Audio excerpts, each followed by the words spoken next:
Welcome back to another episode of the Debate Room Podcast. This is episode 89.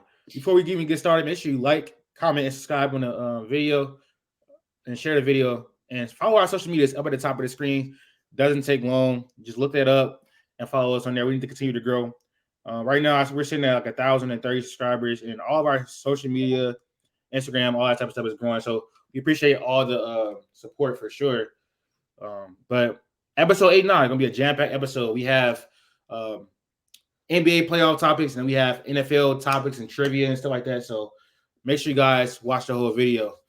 But before we even get started, I got a question of the day, man. I don't know. I don't know if Max listened to the Kendrick diss, but Kendrick obviously dropped his response to Drake today. So, I mean, Max I don't even know if Max tuned into it, what's been going on, but I know Q has been. So what's your thoughts on this Kendrick beef as a whole, and the diss that came out today? The diss that came out was a good song. The bars was lit. As a diss track, though, the way I'm gonna grade the diss track, it wasn't a great diss. For the simple fact, he's using old topics and just putting a new spin on it. Eventually, using the same jokes over and over again is not gonna hit the same as it did the first time, and that's basically what's going on right here. Again, he put 6 minutes out on Drake, and people's like, they grading that how it is. He put 6 minutes out on Drake. Drake's diss, one of his diss tracks wasn't even completely towards him. If Drake locked in on for 10 minutes on Kendrick, he would have had a lot more to say. But first song he split one, tailor-made freestyle was really all about him, and that was better than this diss. Right now, Drake up 2-0. Like that, it is what it is. But it was a good song. It was a very good song. It just wasn't a great diss to me. And I could be a lot. Let me say something quick. Hold on. Let me say something quick. Latif thinks that I don't listen to music because I'm not in the group chat actively. I didn't say that. I didn't say that. In the group chat, it's literally all just Drake stands, and anyone that goes against anyone that goes against Drake, Latif is like, "Oh shit, that was ass. That was ass." Like, I don't think at least JD respects the other side. You don't respect anything about the other side. You are like only on Drake's side. With that being said, that's not true. That's just not true. I mean, you could pull. I don't think I've ever seen you be like, "Oh, like Kendrick's actually like put out this." JD ain't say nothing. I haven't. JD ain't support Drake in like 2 months. He ain't said nothing to support Drake. Is that not JD's favorite rapper still? Is that not JD's one? I can't tell, bro. He's taking the unbiased approach and like looking at both sides of it. But I'm not being biased, bro. I'm not being biased. First of all, I don't think very biased. I don't think I have like nothing Kendrick has said so far. Like is like, oh yeah, like bro, you gotta realize I've been through Story of Adidon when people are trying to go at Drake, bro. This is nothing. I promise you, this is not crazy at all. That's kind of like when Story of Adidon dropped, bro. I didn't say, "Oh, this is not fire." I said, "This is ridiculous." I said, "Oh my god, Drake has to respond to this. This is crazy." So you should have said something about that. I literally, I'm not being biased, bro. I'm not being biased. Like that was like you are insanely biased. Like that is a great song. Like is a great song, but I think a lot of it was shock value. People didn't expect that to come on a future album. That's facts. But after the shock value wore off, it was like a 7.5 diss. Like it's not nothing like crazy. Now when we get to this song, I have one thing I say. One thing about this song because I'm actually gonna side with you on this. So you can get what you gotta say, but I'm like, let me say something afterwards. Okay, yeah. So this song, we already knew Kendrick is one of the most lyrically gifted rappers ever. So we knew it was gonna be some over the head bars. We knew it was gonna be some witty lines, and it was a lot of that. But we being like truly honest, I feel like he took a while to heat up. It took him about to get to like the 3:30 mark where I'm like, okay, he heating up. The beat switch really helped. In the beginning, I'm like, first 2 minutes in, I'm like, what are we doing? Like this, I'm like, this is not enough. And then he like the saying he got a BBL line, like bro, Rick Ross already said that. The ghostwriter lines are so old. It was a lot of stuff that I feel like other people have already said. Rick Ross have said, Pusha T has said. So that just diminished it for me. Like it wasn't too many new angles.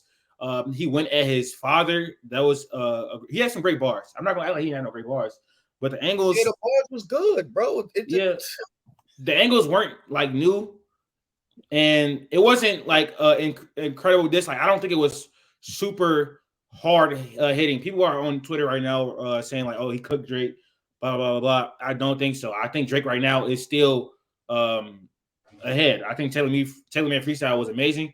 I think Push Ups was amazing.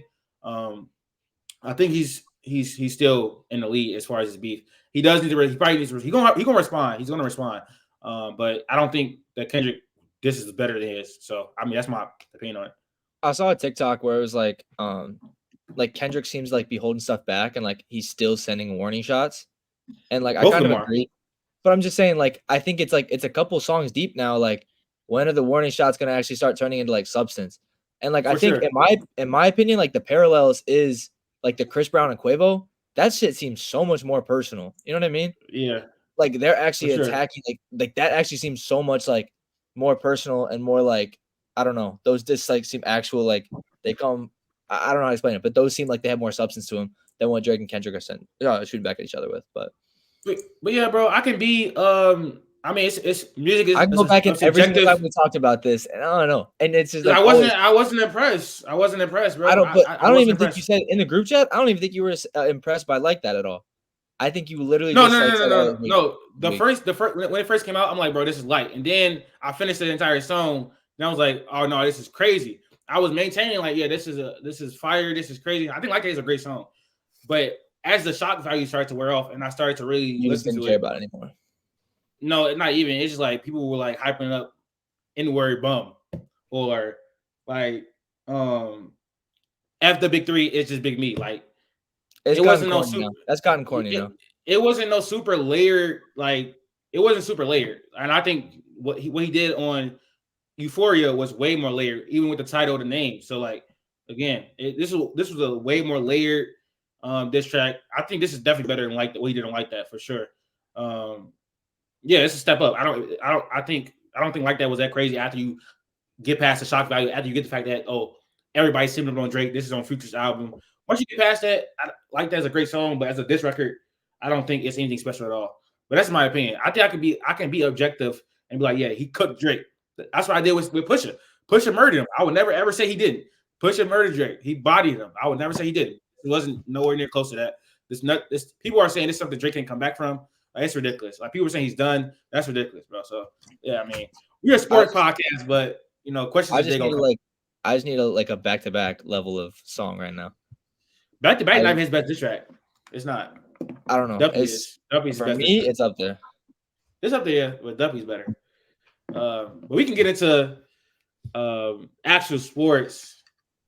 Before every episode, I do want to break the episode in, ask a question not related to sports, and so I got to be more consistent about that, creating a question. So if y'all got any questions, y'all can do that too. Yeah. But Jamal Murray ends the Lakers season in 5 games, hit another game with a shot. And I'm not gonna lie, this time it was no reaction. I was not surprised at all. It was typical of what the series has been like so far.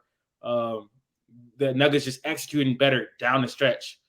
They have been doing that all season, all playoffs. Jamal Murray has struggled in this playoffs relatively to what he's been doing over the course of the last few seasons. But when it came down to it, he was great in the clutch. The Nuggets were great in the clutch. I think they had a 163 offense rating down the stretch, and then the Lakers were 121. They were great too, but they were just better. The Lakers season is in 5. We got a lot of decisions to make in the offseason. So my first question to you guys is, where do Lakers go from here? Lakers and LeBron. I think if you watch the games, you feel me? Like the gap in the team itself, based off like play, based on like what AD is gonna give you, what LeBron's gonna give you, typical. It's closer than what it may appear. Like the 11-1 is like that's like kind of overstated. Like the games are like more close than what they are, but like they still end in the same fashion. It leaves that taste in your mouth that it's like, damn, they really, you feel me? They be getting outclassed. The real gap is like we said before, is the coaching and the fact that they have Jokic. You know what I'm saying? Jamal Murray, cool. He's doing what he dope, like he does in those spots, especially like in the fourth, in the last 5 minutes and whatnot. You can't take away what he does. The Lakers, others just don't stack up. Like Reeves is probably, out of the starting 5, Reeves is like the 8th best player. You know what I'm saying? D'Lo will be 9, or there'd be 9 and 10. Like however you view KCP, I think that's an issue. I think The others on the bench is an issue. I don't think there's a LeBron issue. I don't think he needs to leave. I don't think he really wants to leave. I don't think the Lakers want to let him leave for obvious reasons. They're a superstar team. They need superstar talent. AD himself not going to get it done. It would be in LeBron's best interest to probably try to get somewhere. If he really wants to win a ring, there's other places he could go. Like he could go to New York right now and try to win something. He could go to Philly right now, try to win something. He could go back to Miami, try to win something. All those are out east. It's a little easier out east. The landscape's a little bit more different. Giannis might not be there. Dame might not be on the Bucks. The Celtics, they have a great roster, but they can't always seem to get there for some reason and whatnot. And LeBron goes back over there. It's pretty wide open. He could play some rogues to get to the finals, do what he do. But for the Lakers, they have to get better, outside of the top two players. Maybe get younger, more dynamic. Like, they don't, have a great player in their 20s. Like, an ascending star that could keep them afloat, give to somebody, give LeBron or AD themselves rest for, quarters at a time. I think that's, the avenue. They're probably going to try and get that star. I don't think they need a star. They need to fix it on the margins because I think that's where they lose, on the margins. But it's a sticky situation because you got to know who's available, who's not available, how much money they got. It's something that they have to really, be, together on. There's not no real quick fix because there's no quick fix to just being the best player in the world. But I don't know. They got to try something. You want me to go for first match or what's up? I'll go. Yeah, you can finish it up. I don't know. I agree a lot with the young talent. The biggest issue for me, to be honest, I think the two signings last year, being Reeves and Rui, might come back to bite them a little bit. And it's just in the fact that I get $20 million is not even that much anymore, and I get they're under that 17, 18. But I don't know if teams are really willing to go out and trade for a Rui or a D'Lo. Sorry. I don't know what teams are really wanting that kind of player right now. And it might be hard to get them off the books. And I get they're 2-year deals apiece, right? D'Lo is a free agent. D'Lo, he's not coming back to the team. So what did I mess up on then? I thought Reeves signed for the next. They re-signed Reeves for a 4-year deal last year or something. He's here for the next 3. Rui's here next year for sure. Okay. Anyways, so yeah, I think you got to get D'Lo off the books. But getting a young star is the biggest issue. But I think that LeBron and the Lakers both need to be selfish in this situation. I don't think Bronny's going to enter the draft this year. I honestly think that he'll go back to college and he'll do his thing. But I think LeBron will probably just sign another 1-year deal with the Lakers or a 2-year player option deal with the Lakers. I think he's going to try and maintain that freedom to try and play with Bronny eventually. And the Lakers need to look to life past LeBron. Obviously, you want to make LeBron happy. He's a top 10. If you don't think that, and he's a top 15 for sure, player in the league. And you want to make him happy, greatest player of all time, whatever. But they need to start thinking about life after LeBron. They need to start pairing other pieces around AD while AD is still in his prime. And the luxury of the Lakers is that they are the Lakers, and people want to go play for LA. If they have nobody on their team, people still want to go play for LA. So I think that when you look at the names of, I don't know if DeJounte Murray is going to be this big thing, but I think when you look at guys like you monitor LaMelo's situation, you monitor Trae Young's situation, you monitor maybe like a Mikal Bridges. I don't know. I'm thinking about other stars around. Yeah, I know it's kind of nasty. But That's nasty. You got to monitor other stars around the league because at the end of the day, you can go to LA and eventually you'll be able to compete because people want to go play for the Lakers. The Clippers have not got that aura yet. It's still just the Lakers. So I think they'll be fine. Obviously, it might be a year or two of rough stuff, but they need to start looking for a life past LeBron and start building around AD. And I think that does come with a second star. I don't think you can guarantee LeBron will be there for the next 2-3 years because he's either going to retire or he'll leave to go play with Bronny. I think the odds that Bronny actually goes to the Lakers are slim to none. I think some other team will take him, and then LeBron will just go follow in his footsteps wherever. So I don't know. I think this offseason, maybe you don't get a second star, but you have to monitor situations and try and draft well, put pieces in place to make that a possibility next year. Chief, before you go, I just want to on this build around AD situation. I want people to understand AD is not 27, bro. LeBron, like I said before, he could play another 3 years and still be a top 10 player, top 15. You know what I'm saying? And even that'll push AD to 32. That star that you're going to get to pair with Anthony Davis probably going to be 32, 33. And at that point, you're not building around Anthony Davis. You'll be building around that other star because Anthony Davis at 33, we shouldn't be thinking he's going to be best defensive player in the league. Like, it's trending that he most likely won't be. Like, he's an injury-prone dude. So, like, 9 times out of 10, he's just going to get worse. I don't think you try to build around that. You maximize what you got with Anthony Davis and LeBron right now. For the simple fact, Anthony Davis, based off his body and injury history, he's really an old 30. I think you could still build around him until at least he's 34, though. I think he's 31 right now. I think you at least got 3 more years of having AD as this kind of play. Anthony Davis not a person you even build around now, though. He's not a number one. He's but I'm saying not a scoring option, but he can still get the gravity on both sides of the ball. I'm just saying that person at 34, when AD's 34, that's going to be a person that time. It's probably still going to be LeBron James being a top 10 to 15 player around said AD being 34 years old. You know what I'm saying? So it's like, but I think you got to make built around LeBron and AD at the end of the day, because I don't think LeBron's going to drop off where he's not a top 15 player 2 years from now. I don't know if LeBron's on the team though 2 years from now. You know what I'm saying? I think he could be off the team. He's going to resign. He's going to resign. I think he'll do it for this year because I don't think Bronny's making the draft. But I think that once Bronny declares, I honestly think that LeBron will go try and play wherever he's at. I think it's a good take, but personally, I don't think LeBron should leave this offseason at all. I think the Lakers can be a really, really good team, and I do still think they can take it for championships. Now, they have a lot of legwork to do. First of all, they just need to get more players that are two-way players that can be versatile offensively, knock down threes, and defend at a high level. They need to go more towards a defensive look, lean into defensive play. They need a point of attack defender. They need a backup center. And again, they just need more players that can actually defend and shoot. I think they need to put LeBron back at point guard, just have him more in a facilitating role, and then have more wing players that can defend and shoot. I think that should be the role. If they can trade for someone like Alex Caruso, which sounds ironic because they had them on the team, but he's getting up there in age. I think he's going to be 30 next season or season after that, and he's just wasting away on the Bulls. So I think throw a first-round pick at him. But I think this team can still compete for a championship. They just had to build around the margins. They need to also fire Darvin Ham. He's not the coach that's going to help you win a championship. But I think AD, LeBron, and a great roster can still win you a championship. It just has to be a great roster that has two-way ability, shooting, all that type of stuff. Now, that's way easier said than done, but they're not in a place where they're just so unable to build a competent roster where they don't have a lot of flexibility. They still have first-round picks.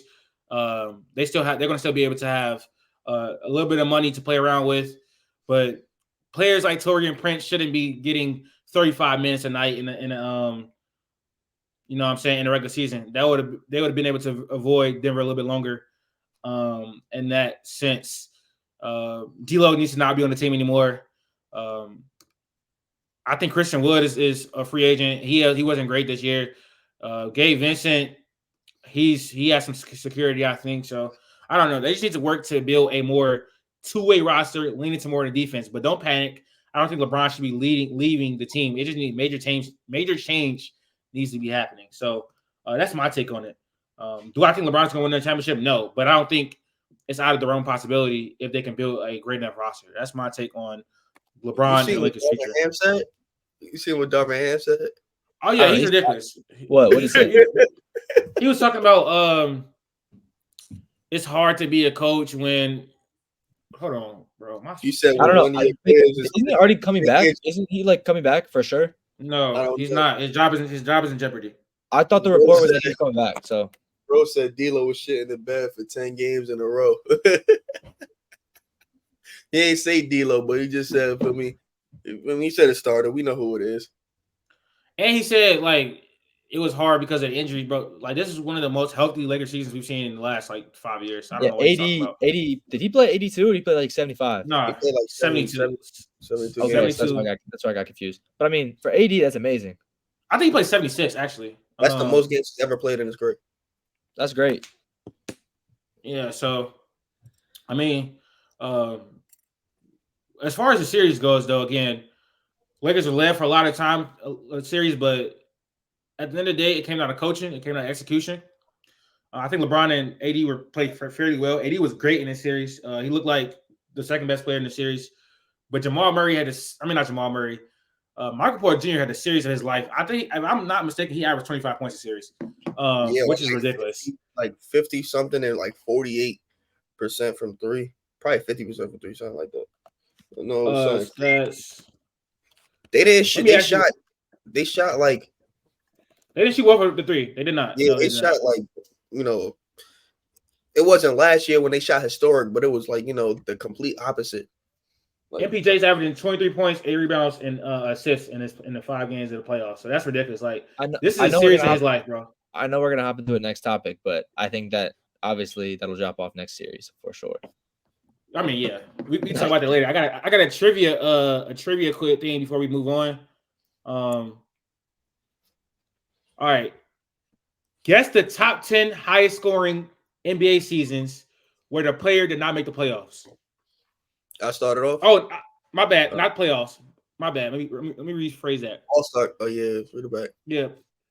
Guess the top 10 highest scoring NBA seasons where the player did not make the All-Star team. Just go player for player, Q. You go first and I'll go.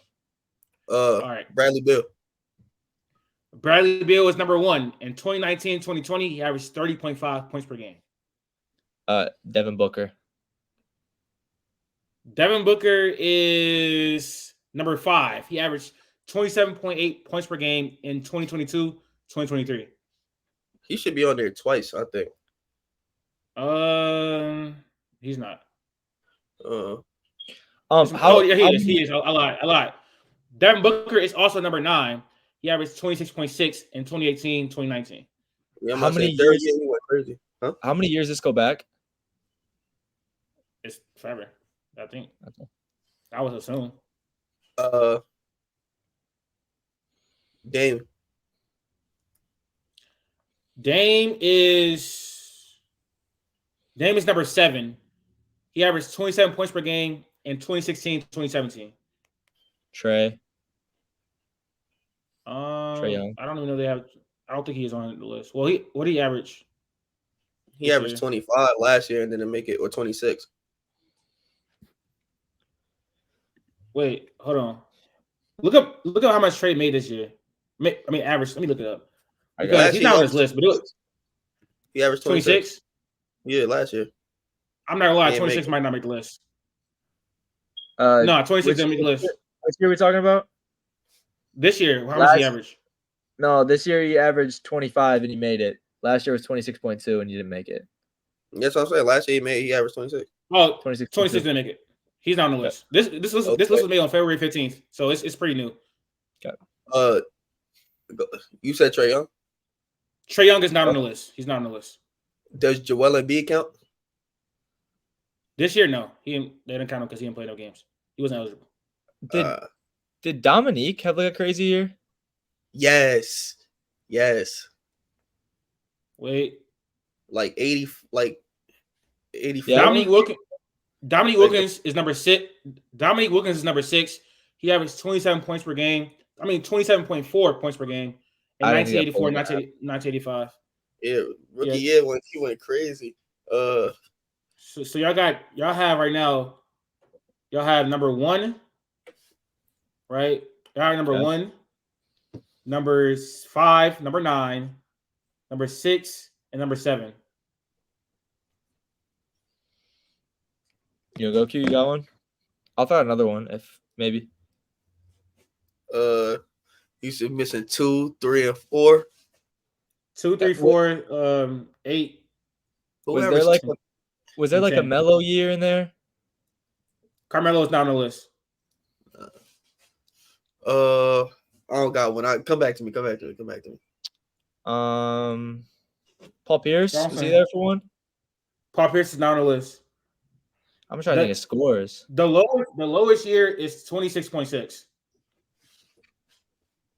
Did Ray Allen one of them? Ray Allen is not on the list. There's got to be someone back in the day, there are a few back in the day for sure. But I'm saying like 60s, 70s back in the day. Not that back in the day, but there's some back in the days. Probably 70s. 70s. So Moses Malone is not on the list. Okay, so Q, I'm gonna get a first hint to Q because I think he definitely knows this player. One of the best players ever to never make an All-Star game. He never made an All-Star game ever in his career. Oh, I got one. Is it Drazen? No. This is one of those players like you gotta actually know, like you gotta know ball. Wow, I thanks. believe he was. I'm not saying that's cool. No, that's I'm cool, not saying. man. I'm not Cool. saying. Yo, watch out. Calm down, bro. I think he might have been left-handed. I think he might have been left-handed. Wow. I'm pretty sure. Drazen had 22. I thought it was 27. To never make an All-Star game. Yes. Averaging like 26. The lefty, the lefty's a part. Like I'm thinking of Tony Kukoc, but I don't even know if he's a lefty. Yeah, he is left-handed. I was right. Yep. He's a left-handed player. He's one of the best players ever to never make an All-Star game. Well, also his prime was relatively short.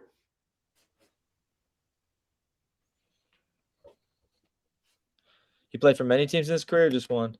I'm stumped. I'm not gonna lie. He played for a few teams. Look, how many teams he played for? BJ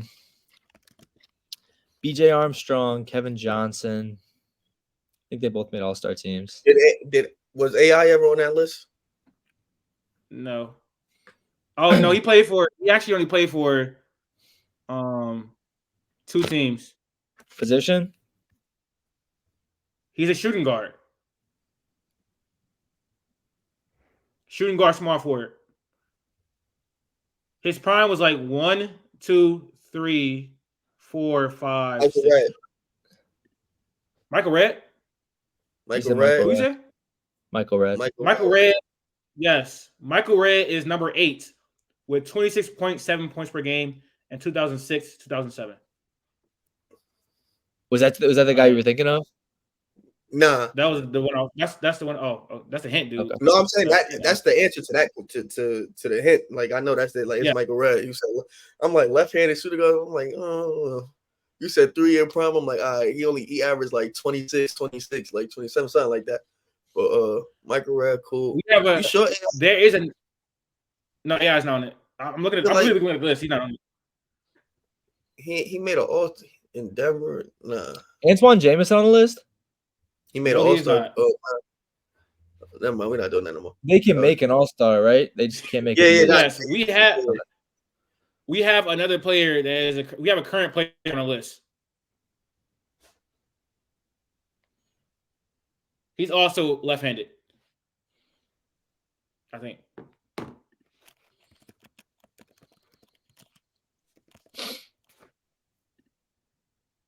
Yep. In the league right now? He's also he's a guard. He's a left-handed player. Guard. He's a guard, yes.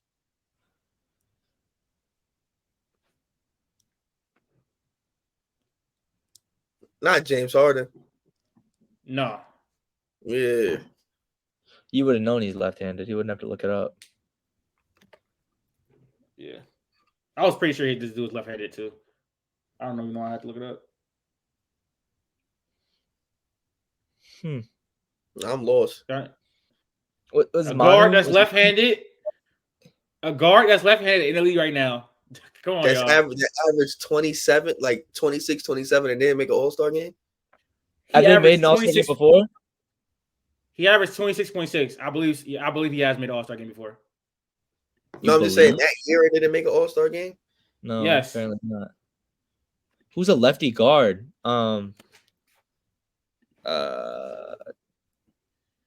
Yes, he has one All-Star appearance. Drew? No. Drew's a righty. Drew never averaged more than 26, bro. I don't know if he was born in Philly. I don't know if he was born in Philly. Number, bro. That's a way different number. Like yeah, it's some buns Philly teams. People thought he was snubbed. Oh, is it? I don't think he's a lefty. Is it CJ? No. I said people thought he was snubbed. Your next name was CJ, bro. Snubbed this year? Yes. Yeah. Oh, De'Aaron Fox. De'Aaron Fox is number 10. 26.6 this year and didn't make it. All right, we got that was lucky too easy of a hint, but it's fine. We got number 5. CJ averaged 24 at his peak. Damn. I'm not gonna lie. Y'all not getting these other people. Don't say him. Don't say him. Are they 80s? One is 80s. One is 1970s, and one is also 1970s. Dave DeBusschere. Clyde Drexler probably made one of those for real. Dave DeBusschere, no. What teams on the 70s? All right, I'll give you another hint. Number 3 has a iconic nickname. That's not it. He played in. No, he has an iconic nickname, and he played in the 1970s.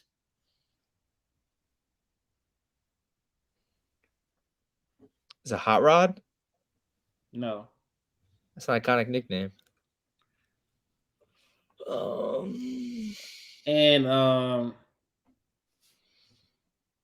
He played for the Kings, I guess. Oh, Nate Archibald? Number 3 is Tiny Archibald at 28 points per game in 1971, 1972. We need number 4 and number 2, I believe. Damn, I ain't gonna guess that. Yeah, it's 1970s players. I can't just give it to y'all. I mean, we don't gotta be like we know the names. We'll know the names. It's just like, can you think of the... Well, one of the players you know the name, the other person probably won't. I guarantee we both heard of the names. I've never heard of this person. This is my first time ever hearing of this person. I swear to God. What teams he play for? What team 70s do you play for? He's on the Warriors in this picture. Is Rick Barry? No. I know Rick Barry, bro. Is it Nate Thurman? I know who that is too. I've never heard of that person. Oh, you said you never heard of. Yeah. The other dude kind of got like an iconic name too. Like his name is insane. Yeah. He played for he played for San Diego. Bob McAdoo? Yeah. No. Cut it. Yeah, I'm about to say I might as well just get y'all names, bro. He played for Philly, Ooh, San Diego Chargers. The 70s guy or the 80s guy? Clippers. Both of them are in the Are you talking about the 70s guy or the 80s guy? Right now I'm talking about the 70s guy. He played for the Clippers and he played for Philly. He played for Cleveland. He played for Houston. Yeah, I'm not gonna lie, you're not getting this. Is it a guard? Let me look. Technically, yeah. Is it a white dude? No. You far off. I don't know who I'm thinking of. I'm thinking of Doug Collins, maybe. I don't know. Are you ready to type out no Diddy? On the 70 guy, yes. Give us 70s, dude. Give us the 70s, dude. All right. The second player is World Be Free. Oh, yeah. Oh, dog. You've never heard that name before? I have. I heard of this dude. I don't know World Be Free stats though. I just know who it is. No, not at all, bro. You can't not know that. That's a name. The World Be Free dude. The World. That's crazy. World Be Free averaged 28.8 in 1978 and 1979. Are you ready for number 4? Yeah. Number 4 is Purvis Short at 28 points per game. I knew that. That's crazy. I just thought I thought he did an All-Star game. What was the least amount of points per game on the list? It was 26.6 at De'Aaron Fox. Yeah, Allen Iverson should be on that list.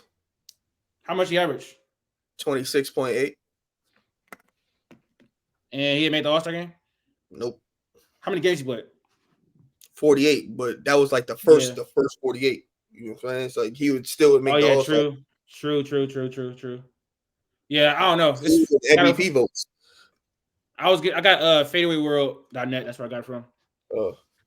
Well, yeah, next topic. That was cool though. All right. World Be Free is crazy. Yeah, that's the name I actually knew. I knew World Be Free, but Purvis Short, I was like, I have no idea what that is. Purvis sounds familiar, but not the last name. I seen Yeah, that. That was Timberwolves. 2K. So obviously with the Timberwolves sweeping the Suns, they move on to face the Nuggets in the second round. This is going to be an amazing series. I feel like. Who is going to win a series and in how many games? This is not recency bias. I think it's Wolves in 7. Jamal Murray dealing with a little banged up or whatnot. Then they're on a shooting slump. I'm not saying it's going to keep going. I don't predict that, but just how we seen, they gobble up. Pause. The Suns, they could do the same kind of to the Nuggets. The Nuggets they don't shoot a lot of threes, so it's not like they're going to be bombing away a lot of threes. A lot of their things come at the rim and in the mid-range area. Minnesota, they can crowd and they can handle that.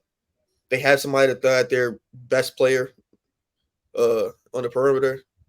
They have the rotation enough to get to Jokic. Whether Jokic goes off or not, that doesn't really matter. Especially late game. Late game, we know it goes to Jamal Murray. They have about 4 bodies that they can throw at them. They're always going to be fresh. I think you could limit what Michael Porter Jr. does. As they throw somebody on him like Anthony Edwards. He could probably hold his own against him. Jaden McDaniels, you could send him anywhere out there. He's just going to do his thing. And I think they can score. Like, they'll find a way to score. Like, especially off turnovers and whatnot. That'll get them hot, and they'll be able to go on a run, especially if they get out in transition. It's going to be a bloodbath. It's the best player in the world versus this up-and-coming team, the best defense in the league. This is great for narrative. This is great for basketball right now. Anthony Edwards is trying to, stake his claim. He's going to have plenty of rest. I don't think he really needs it. The Nuggets, their bench is probably going to be the hindrance right here. Clears the coaching gap, but I don't think Chris Finch is a bad coach. I don't know if he's going to be there or not. He just got hurt. So, not having a coach on the sideline can really affect you. But I think the Wolves, their 6th, 7th, 8th guys are better than the Nuggets, 6, 7, 8 guys. And I think that's the type of advantage you need when you need to win on the margins against this Nuggets team, because you could probably play with them for 3 quarters, maybe 3.5 quarters, but come, that last, stretch, that's when they really beat you. But if you could bridge that gap early, get out to a big lead, you could probably weather the storm, especially with the defense that they have. I feel like I've always counted out the Nuggets, and I think that's what it looks like right now. Denver's beat up. I think KCP and Jamal Murray, both on bad legs. The defensive ability of the Timberwolves, I don't think favors the wings and guards of Denver at all. Obviously, you have MPJ, shot very well, like I said last series, but I don't think there's any way that it stays the same when you have McDaniels and Anthony Edwards trying to guard you. If Jamal Murray's beat up and not at 100%, it's not going to be great, I think, as a whole for Denver. But they still have the best player in the series by far. We know that Ant can elevate his game, but Jokic is still Jokic. And I think that's the reason that I'm still thinking I'm going with Denver. So I'd probably go Denver in 7, and I think it'll be a long-fought series. I don't know. Jokic showed it last year. He's the best player in basketball. Showed it this year. He's the best player in basketball. I think that Ant has, in his first 2 playoff series, has hooped. There's nothing to say about it. I think he's damn near averaging 30. I think he's got 28 or something in his first 2 playoff series. They obviously want revenge from last year, but I don't know. Jokic is Jokic, and I can't pick against him at this point in time. They do have the coaching. Obviously, Mike Malone's a better coach than Chris Finch. I don't know. I think Chris Finch could he not sit on the sidelines? He's got a bad knee, but could he not just sit on the sidelines? I don't know how that would work. Why would you not just sit in the chair? On the sideline of an NBA game, especially in the playoffs, is a little different than, sitting down and be able to do what you got to do, because you got to be able to walk up and down. Honestly, you can have an assistant do it, go call those timeouts, them go to the scores table, them do all that. But it's a different element when your head coach is doing it, other than an assistant head coach or whatnot. It's a different vibe. Maybe it's not the message won't hit the same. It's just certain things, certain nuances that I think having a head coach up and active is just, does for your team, especially around this time. I think the big player for me this series is going to be Aaron Gordon. Aaron Gordon needs to elevate his role, I think, as far as competing with the 2 guys in the front court that Minnesota has with Rudy Gobert and Cat. Defensively, it doesn't look good for Jokic, but again, it's still Jokic, so you can manage him as much as you want, but you're not going to stop him. I do think that the role players, I think, like, if I'm not saying injuries are going to happen, but barring injuries happen, I think Denver has some role players who can step up, like a Christian Braun in the situation. I think it'll be a great series. I find it hard to pick against Jokic right now, and Mike Malone. Even if Jamal Murray was injured last night, comes up, hits the game-winning shot. So I think there's only so much you can do with Denver right now. But if there is one team to beat them, I do think it's Minnesota. So I think winner of this series will probably go to the finals. Yeah. I agree. I think the Timberwolves match up better than any other team in the entire NBA against Denver. They have McDaniels to throw on Jamal Murray. He's one of the best perimeter defenders in the entire NBA. They have Rudy Gobert, one of the best interior defenders, if not the best interior defender in the entire NBA. They have size, they have rebounds. We just saw in the last series they have the toughness, the drive. And then as far as Anthony Edwards, the Nuggets don't have the point of attack defenders to really guard him. We saw last year, I think he averaged around 31 points against him last season. They don't have the personnel to stop what Anthony Edwards is good at. In the playoffs so far, he's been good as a pull-up shooter. They don't have the rim protection to guard him at the rim. So with saying all that, it makes it pretty hard to pick against the Timberwolves at this point in time, especially what I just saw last round. But I think they're great defensively, but the Nuggets are going to be much harder to guard than what the Suns, do. The Nuggets have sets that are good, and they spam them. They go over and over again. They discipline. They don't go away from what's working. Down the stretch of the game, they're the best team at executing. And down the stretch of the game, the Timberwolves have had issues executing all season. So with that being said, I'm going to go to Nuggets in 7. I think it's going to be a very, very tough series. I think it's going to be hard fought. I think it's going to be a toss-up series. And I do agree with you, Max. Whoever wins the series is going to go to the NBA Finals. It might be a slight overreaction to the Timberwolves in general, around just the basketball world for the simple fact how they treated the Suns. But like the Suns were just we already know they were a bad team. Like their roster construction was bad. The offense was, one of the worst offenses in the fourth quarter all season. They also were never a good defensive team also. So like maybe the Minnesota's look inflated due to how they treated the Suns. So that might where like a lot of this things might stem from where, people say, might have the Wolves. That's not my reasoning. I just like strictly based off like it's hard to, two-peat. The way they're playing isn't like great right now. Like I do trust Jokic. I'm not saying I don't trust Jokic. I'm just everything coming together, might not be conducive right here, right now. The thing that can't stop them is injury. And right now they got two people that are kind of hobbled. So just based off that and like, the bench unit gives me a little grace. Like I'm saying it's in 7. So obviously if we go into 7, like it's really a toss-up. I don't really know what's going to happen, but I know it's going at least 6. You know what I'm saying? I think the bench unit point is a great point for sure. Naz Reid, Nickeil Alexander-Walker were great against the Suns. There's a lot of reason right now to pick the Timberwolves, and it's not because of what they did to the Suns. It's because how they match up with Denver. They had 5 games last year that were relatively close in certain aspects, and that series was without Jaden Downs, and that series was without I don't know if Naz Reid played, but I don't think he might not. And this year, the Timberwolves are just collectively a better team. They had a full season with Rudy Gobert, and they had a full season with Cat for them to mesh well, for them to build chemistry. And he's playing his ass off right now. He's about to ride. So there's a lot of reason to pick against Timberwolves in the series, and I see it. I understand the reasoning, and I'm not gonna lie, it's super hard to pick because like last series, I think we operated like the logic wasn't the best. Like we could have did some better logic in the last series, but when we're using logic in this series, it kind of favors the Timberwolves in the aspect. Like the matchup favors the Timberwolves. What we've seen in the playoffs favors the Timberwolves. So it's kind of hard to pick against them in the series. I will admit that. Are you saying logic in the Lakers series? No, logic with the Suns and Timberwolves. Okay. But with this, when we break down this matchup, it feels much more like clear cut, and it feels like it feels clear cut and what we know we're going to see. Like we know that the Timberwolves match up well against the Nuggets. We know that the Timberwolves struggle down the stretch of the games, and then the Nuggets are great down the stretch of the game. Jamal Murray's health is a big role. They don't play until Saturday, I believe. So he got a little while to rest and rehab, but he hasn't played his best this playoffs. And then he hasn't played his best. He's hobbled, and his defender is probably going to be Jaden McDaniels. So with all that context, it's like it's super hard to pick the Nuggets, and I might be wrong. He's going to see a very good defender all game. So it's like you might start him out, you might not. Yep. You know what I'm saying? Like it just depends on the flow of the game. But you know for a fact, after about 5-6 minutes, here come NAW.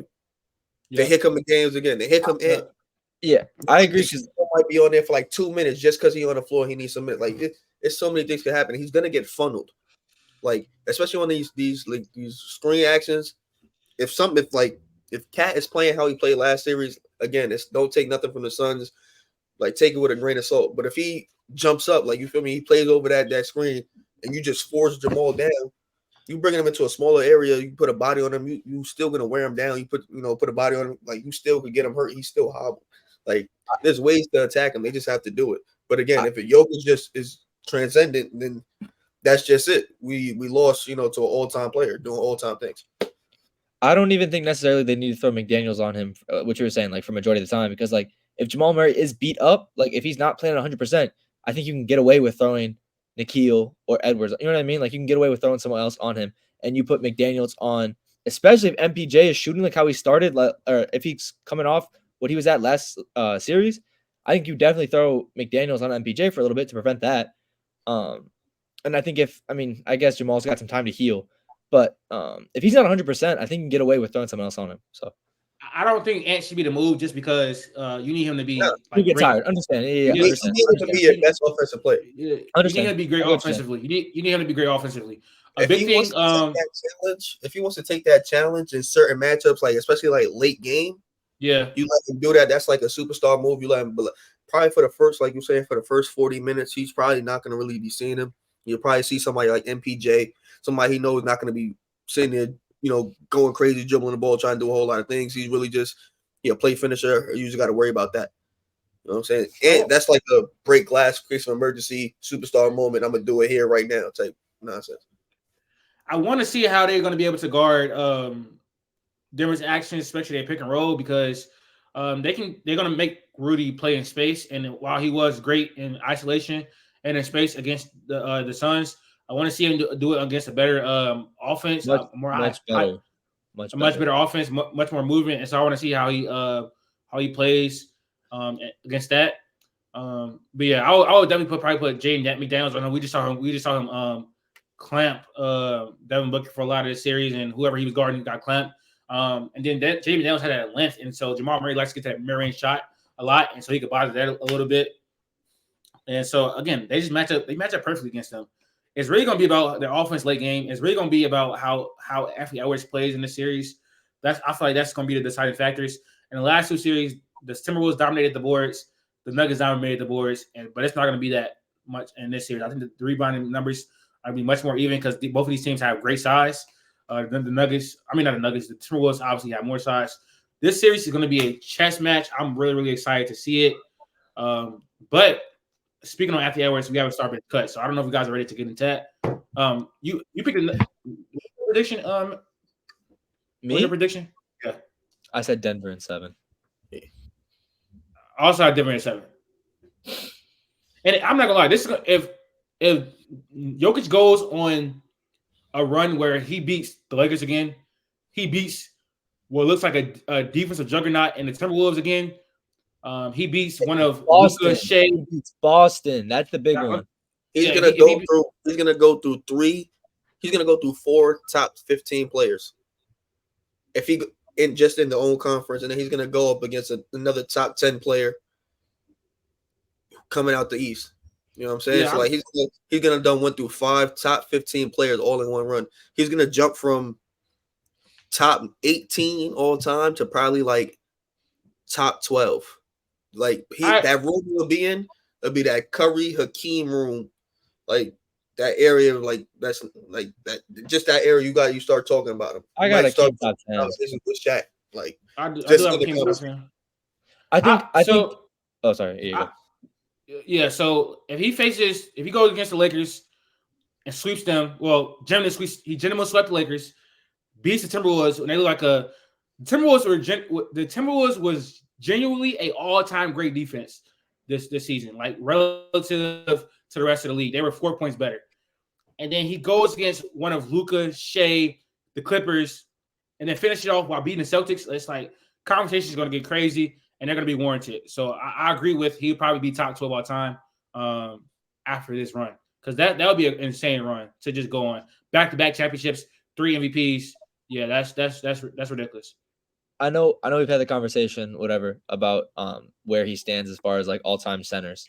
But I think the conversation is more of like our generation, like where he ranks in our generation, right? I think he's like right behind in our generation. I think like of this, 2015 to now, right? Like whatever era of basketball this is, like he's probably there's Steph, there's Bron, there's KD, and he's Jokic might be. Yeah, he's like, a top 5 player. And I think with that, like I think that he's rising up those, and I think he's competing with guys like KD on that. Like KD's up there, but I think that Jokic is like, As the KD fan, I like to say, like, I think KD's right now, as of right now, it's only going to last all but 1 more month. He's to me, he's probably top 13 all time. That's just me. If I'm like, that's just my biased opinion. If I'm being unbiased and I take everything with a grain of salt, he's probably 15, but I'm going to just put him at 13. The people in front of him, I think of Kevin Durant is like Hakeem and Steph. Like I don't think Steph top 10. I think he's like 11, but that's because I still left the buffer for like the older, just a fake respect for like a Bill Russell or a Wilt or Oscar, like whoever I just want to have in that area. But Kevin Durant, he's moving down. Like that's just gonna come because he doesn't have like but he doesn't have like the crazy regular season accolades. That's not scoring titles. Like he doesn't have a bunch of MVPs to like really hang on his belt. Like Jokic to have the same amount of rings and Finals MVPs, but it won't weigh the same. And obviously Jokic he will have 3 more MVPs than him. It's a shame Kevin Durant played at the same time as a LeBron James and a Stephen Curry. Like he probably could have got 2 more, but that's not his fault. I mean, that's not anybody's fault. You just got to rank how it comes. Giannis was supposed to be that guy that people thought to move up the ranks, but Giannis, as of right now, looks like he's stagnant at where he is around like number 17. But Jokic, like he has a chance to like really get into like top 10 talks, like probably like 9, 8, unless we think like this is the last year he's gonna win one. So he'll probably be like a top 3 player in the generation. I think he's. What are we quantifying like as far as player for player? Because player for player, he's top 2. Yeah, I would say he's player for player. He's after LeBron. Like, hey, I think he's better. I think he's better than Stephen. You say better than LeBron? I think, huh? No, that's what I'm saying. Too. No, I think he's better than Stephen KD. He's better than Stephen KD. He's better than Stephen KD. Yeah. He's better than Stephen KD. I think you could have the conversation. I think you have the conversation with Steph. I'm cool with Steph. I'm cool with KD, but I don't think it's a clearing that Jokic is better than Steph at all. I think he's peaked higher than both of them. He's peaked high with and his rings will probably come different. Like I guess we'll see. Yeah, it's all got to play out too. Because he could win more. MVP. Yeah, it's fair. He's got to play more. It's not even about accolades. I just think like attribute wise, like he clears Steph as a playmaker, and I know Steph has off ball playmaking, but so does Jokic. So it's like, yeah, I don't know. I think he clears him as a playmaker. He's unprecedented. That's fine. But I don't think necessarily that you can have an argument as a scorer who's better, because people don't realize, but like Jokic is one of the best playoff scorers in NBA history, and generally he's a better playoff performer than Stephen Curry. He is. He's a better playoff performer than Stephen Curry. He just genuinely is. I guess that's fine, but I think with the shit that Steph has on him, not being like unprecedented as his the playoff numbers don't favor Steph at all. Like, what does he have? What does he have on Jokic? Huh? Accolades. What does he have on Jokic? Accolades are up there. His shooting ability is unprecedented for anybody. Huh? You don't have more accolades than Jokic.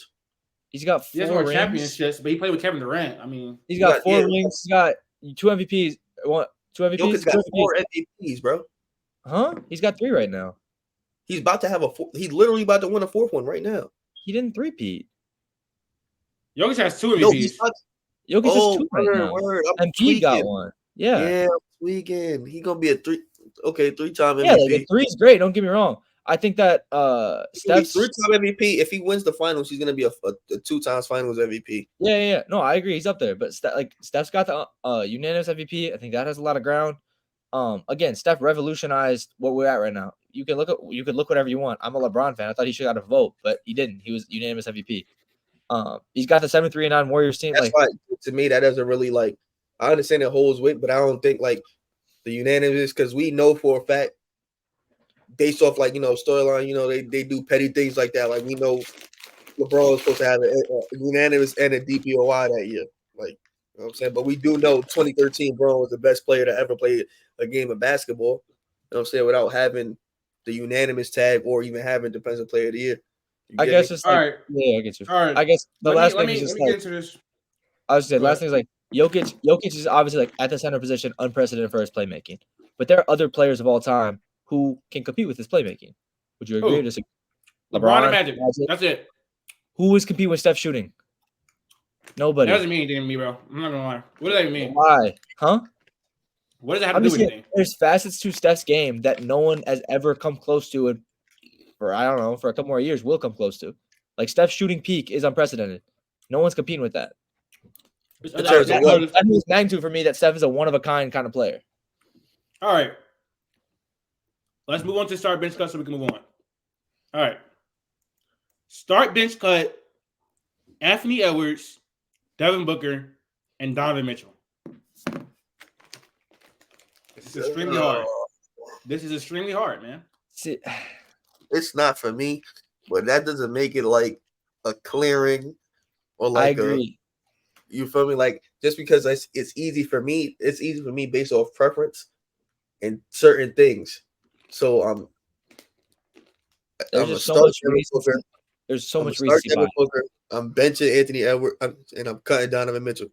That does not mean that Donovan Mitchell is not in the echelon of these players. It's just that close, and I'm gonna go with that, with what I'd rather have, and it's those two. Go ahead. I'm gonna preface this. I love Anthony Edwards. I think he's probably my favorite player out of these three. But with that being said, I think you have to start Devin Booker. I know he had a bad series. I think you have to start Devin Booker. I'm going to bench. I want to go off the playoff resume because D-Mitch is not a slouch in the playoffs. He has had some great playoff series. Let some good teams. A minute ago now. Huh? A minute ago now. Yes, that's my fear about putting him above is because he hasn't been able to eclipse that in the past 3 years. He's still whatever. I pulled it up. It was the 2019-20 playoff. The 2019-20 playoff.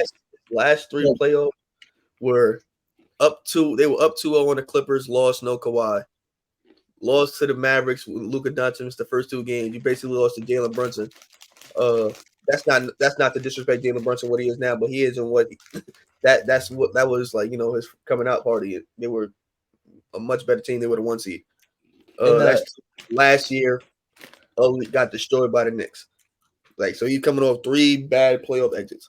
I'm looking at the 2019-20 season, he averaged 36, 5 and 5, and the 2020-2021 is 32, 4 and 5. And I want to put D-Mitch above him so much, and I think that one more bounce back year and he eclipses that. But I think that my recency bias is going to get to me a little bit. And so far, Edwards has had 2 amazing playoff series. Both for he was good against Memphis too. Who? He averaged 25 against Memphis. Anthony Edwards. Yeah.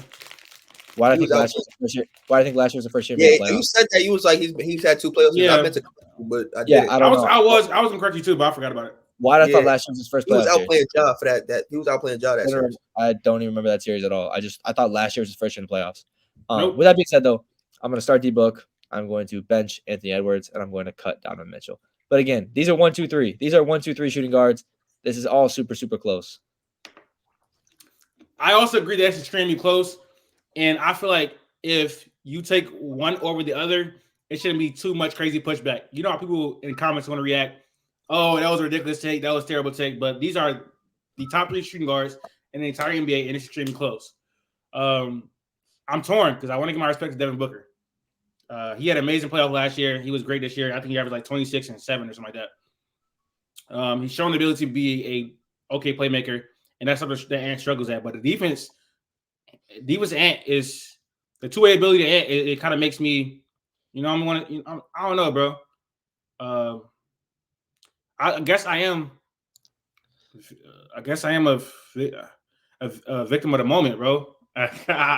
Your real gripe is whether you believe Donovan Mitchell is better than Devin Booker and or Anthony Edwards. That's where I benched Edwards, right? I benched Edwards. I'm just making sure. Yeah. I benched Edwards. Okay, just making sure. Do you think Donovan Mitchell is a better scorer or better scorer of the basketball than Devin Booker? I know you think he's a better scorer than Anthony Edwards. I do. I don't think he's better scorer than Devin Booker, though. He's a better playmaker than Devin Booker. And how big is the gap if you think he is? I think they're pretty on par. All right, so the edge go to Devin Booker in one category for sure. Defensively, they're about the same. Yep.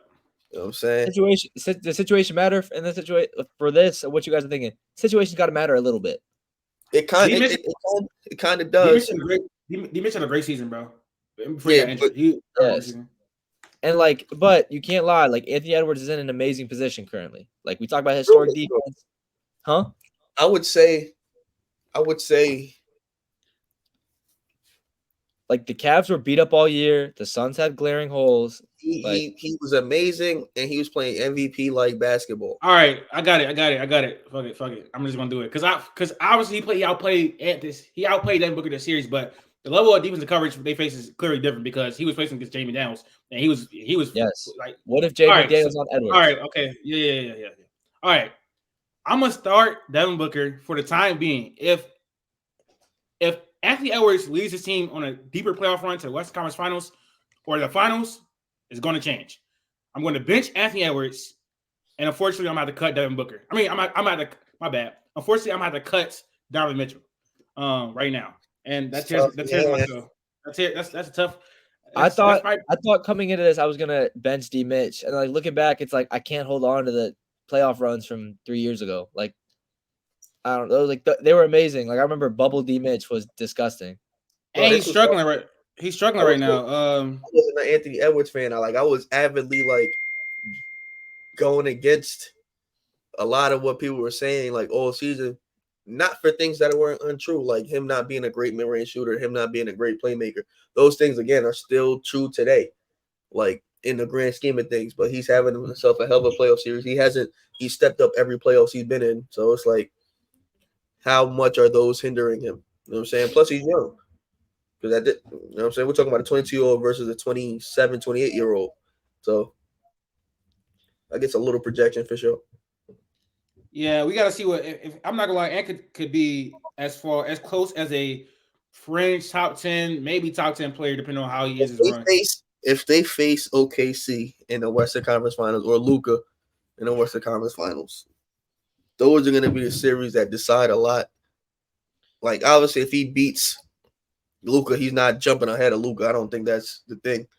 I don't think he necessarily jumps in front of SGA if he beats SGA in the Western Conference Finals. But he would jump a bunch of people at the bottom. People are really trying to bring traction to that Anthony Edwards over Jason Tatum situation.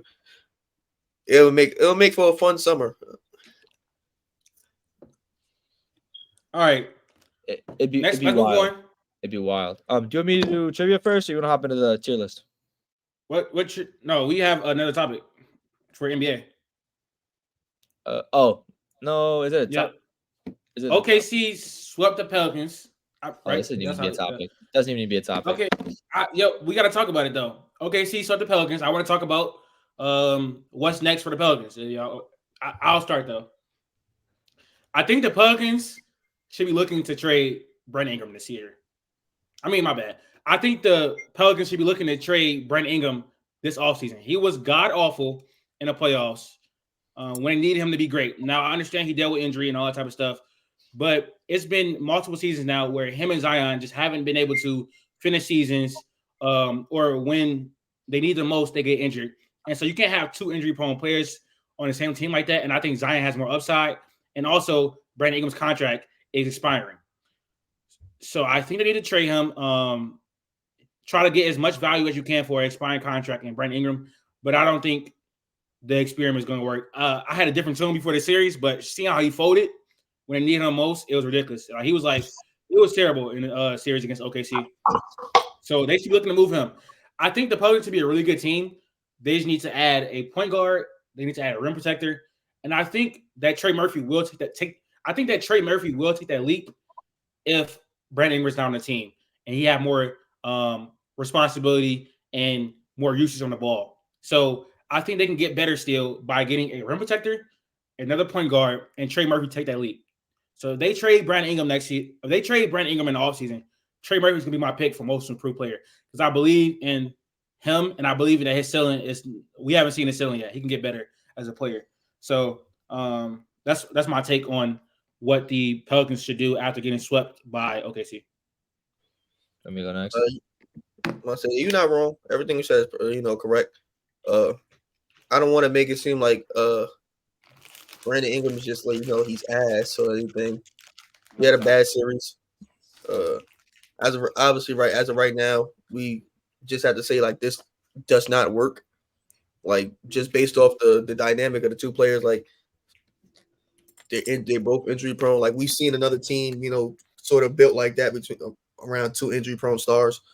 To keep doubling down, you kind of like force your hand. But if you don't think you're gonna have Brandon Ingram in the future, you might as well get something for him while you can now. If you don't think so, I don't think you're gonna offer him an extension. You would have did it already. You already gave Trey Murphy the money. You might as well see, make him play like he's worth it.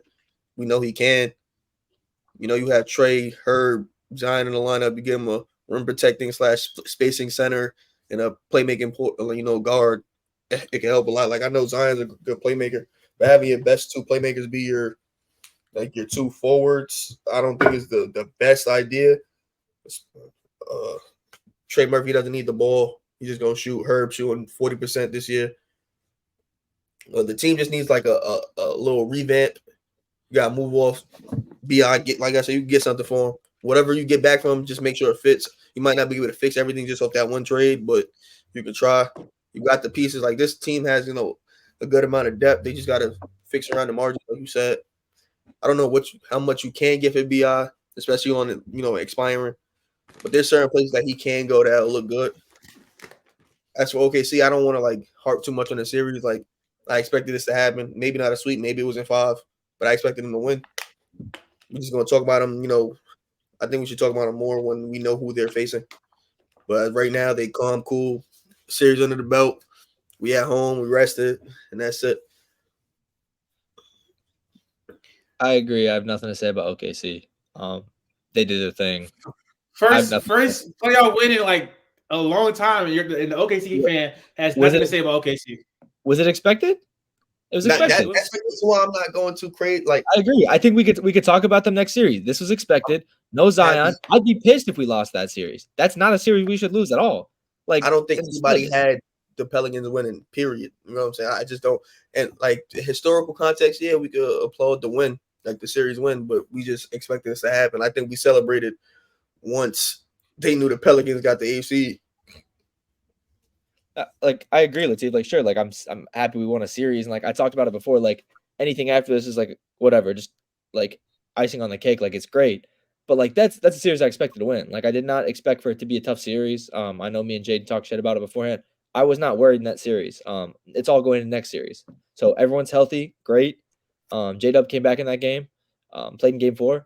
People played well. We shot the ball well down the stretch. Defensively, we look very sound. Like a lot of good things to look forward to. But it's more just like I guess it's like, again, we won 4 games. There wasn't much to improve. You know what I mean? Like we could improve on the margins. We could have shot better some nights, but like I think we won 2 or 3 of the games by 20, 15, 20. Like some of those games weren't close. Yeah, the point people try to bring up is how SGA played in a certain number of games, but he was seeing some extreme level of amazing defense, a good defense, great wing defenders like that. Like the odds of a team having the best one of the 3 best perimeter defenders in the league is rare. I mean, obviously, if they get to the Western Conference Finals, they might see Minnesota and they see another one of the top 2 perimeter defenders in the league. But outside of those 2 teams, not everybody has that going for them. And if you don't have that going for, if they see Dallas, there's nobody on Dallas that can do that. Could do that to SGA. There's nobody on the Clippers, barring a healthy Kawhi, that's going to do that to SGA. Paul George is a great defender, but he's not again what he was 4 years ago. So that was my next question. That was my next question, y'all. What team should OKC want to see in the second round? Could I hop into the Pels after I say my team or no? Or you should keep with OKC for a little bit? What you mean? Hop into the Pels. What? I was gonna say what my thing about the Pels. Oh no, Say that after, or should I say that now? What do you want to do?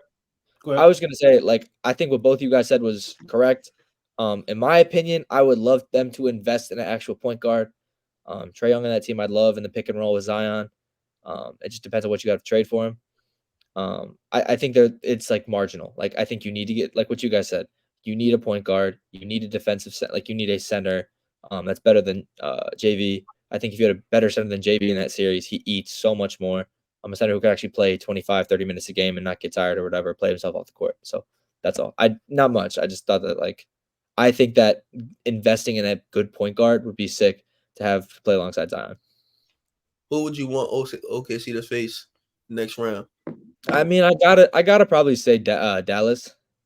Defensively, it's pretty similar. Obviously you can't contain Luka and you can't contain Kyrie. But I think throwing Lou Dort on one of them, having J-Dub or having help, I guess, is another one. The only reason I'd say maybe the Clippers is because size. Zubac is big, but Derek Lively, Daniel Gafford, they've kind of been eaten. Luka's a big guard. I think we kind of get killed in the rebounding game. PJ Washington too. But I don't know. I think it's I'm not gonna say I don't care. Because I guess it could go one way or another. I guess Kawhi's status also is up. If Kawhi's not playing, give me the Clippers. Or if he's still shaky, give me the Clippers. I think I think we could beat the Clippers without Kawhi. Why did I even think about that? We could beat the Clippers without Kawhi.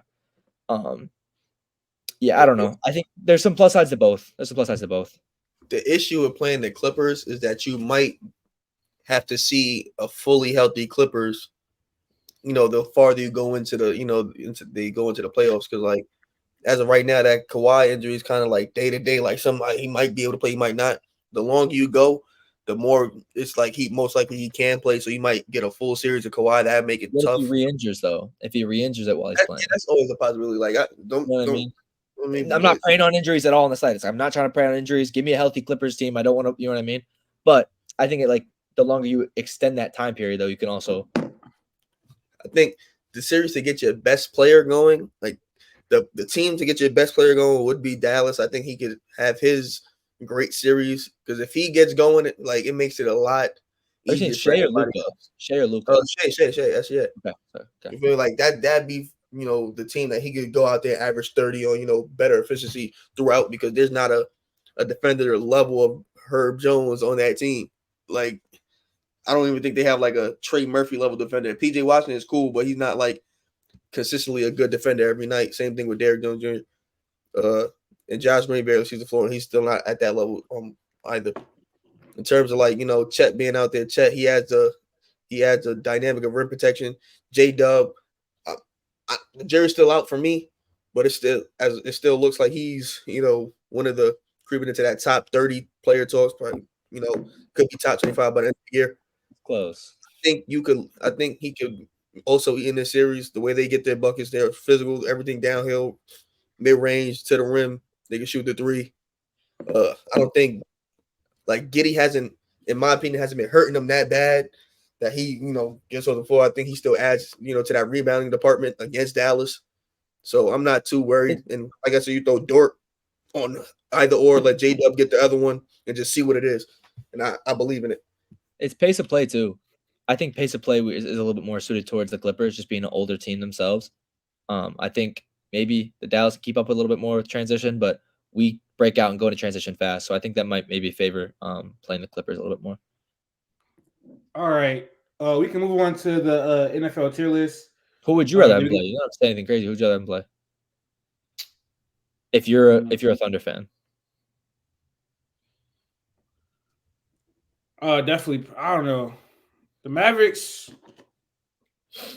I don't know, man, because it definitely depends on Kawhi health. If Kawhi's not healthy, then the Clippers for sure. Because I don't think neither one of the teams have the defenders to guard Shea. To be honest, I'll go with the Clippers. I obviously don't want to face Luka. He's the third best player in the NBA. So I would just rather face the team with the worst players. So we can move on to the NFL tier list. I gotta let me get it on the screen, and then we can do the trivia. You want me to do my trivia first, or you gonna do a tier list first? Tier list first. We gotta get. This is gonna be a minute, so we gotta get this. That's fair. The blind rank will kind of see what we think.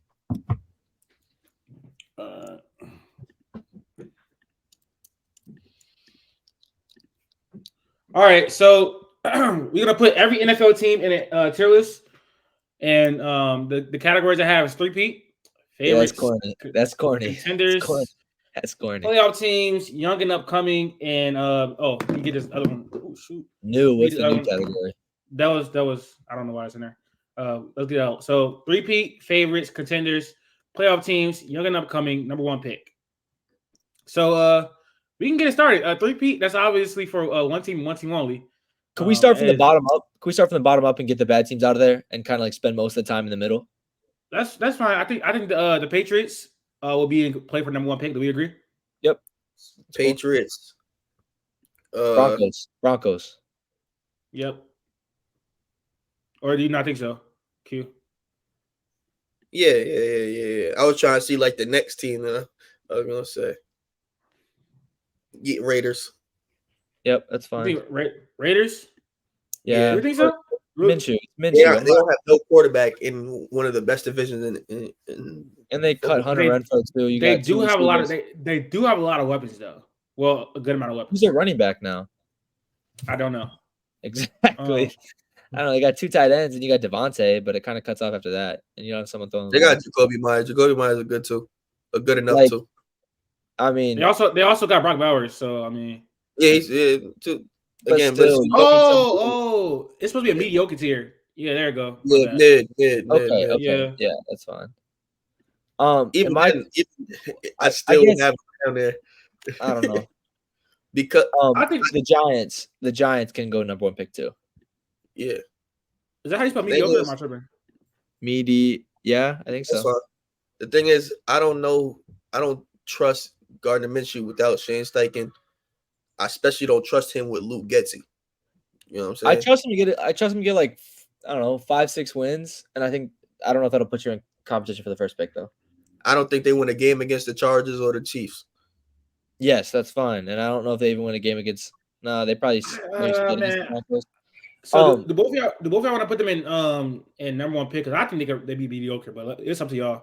I think they're. I mean, I don't know because they could do it. They got weapons. They have. They can get 5 or 6 wins. I think I'm looking at 6 wins. 5-6 wins. I think that's pretty. That's mid now.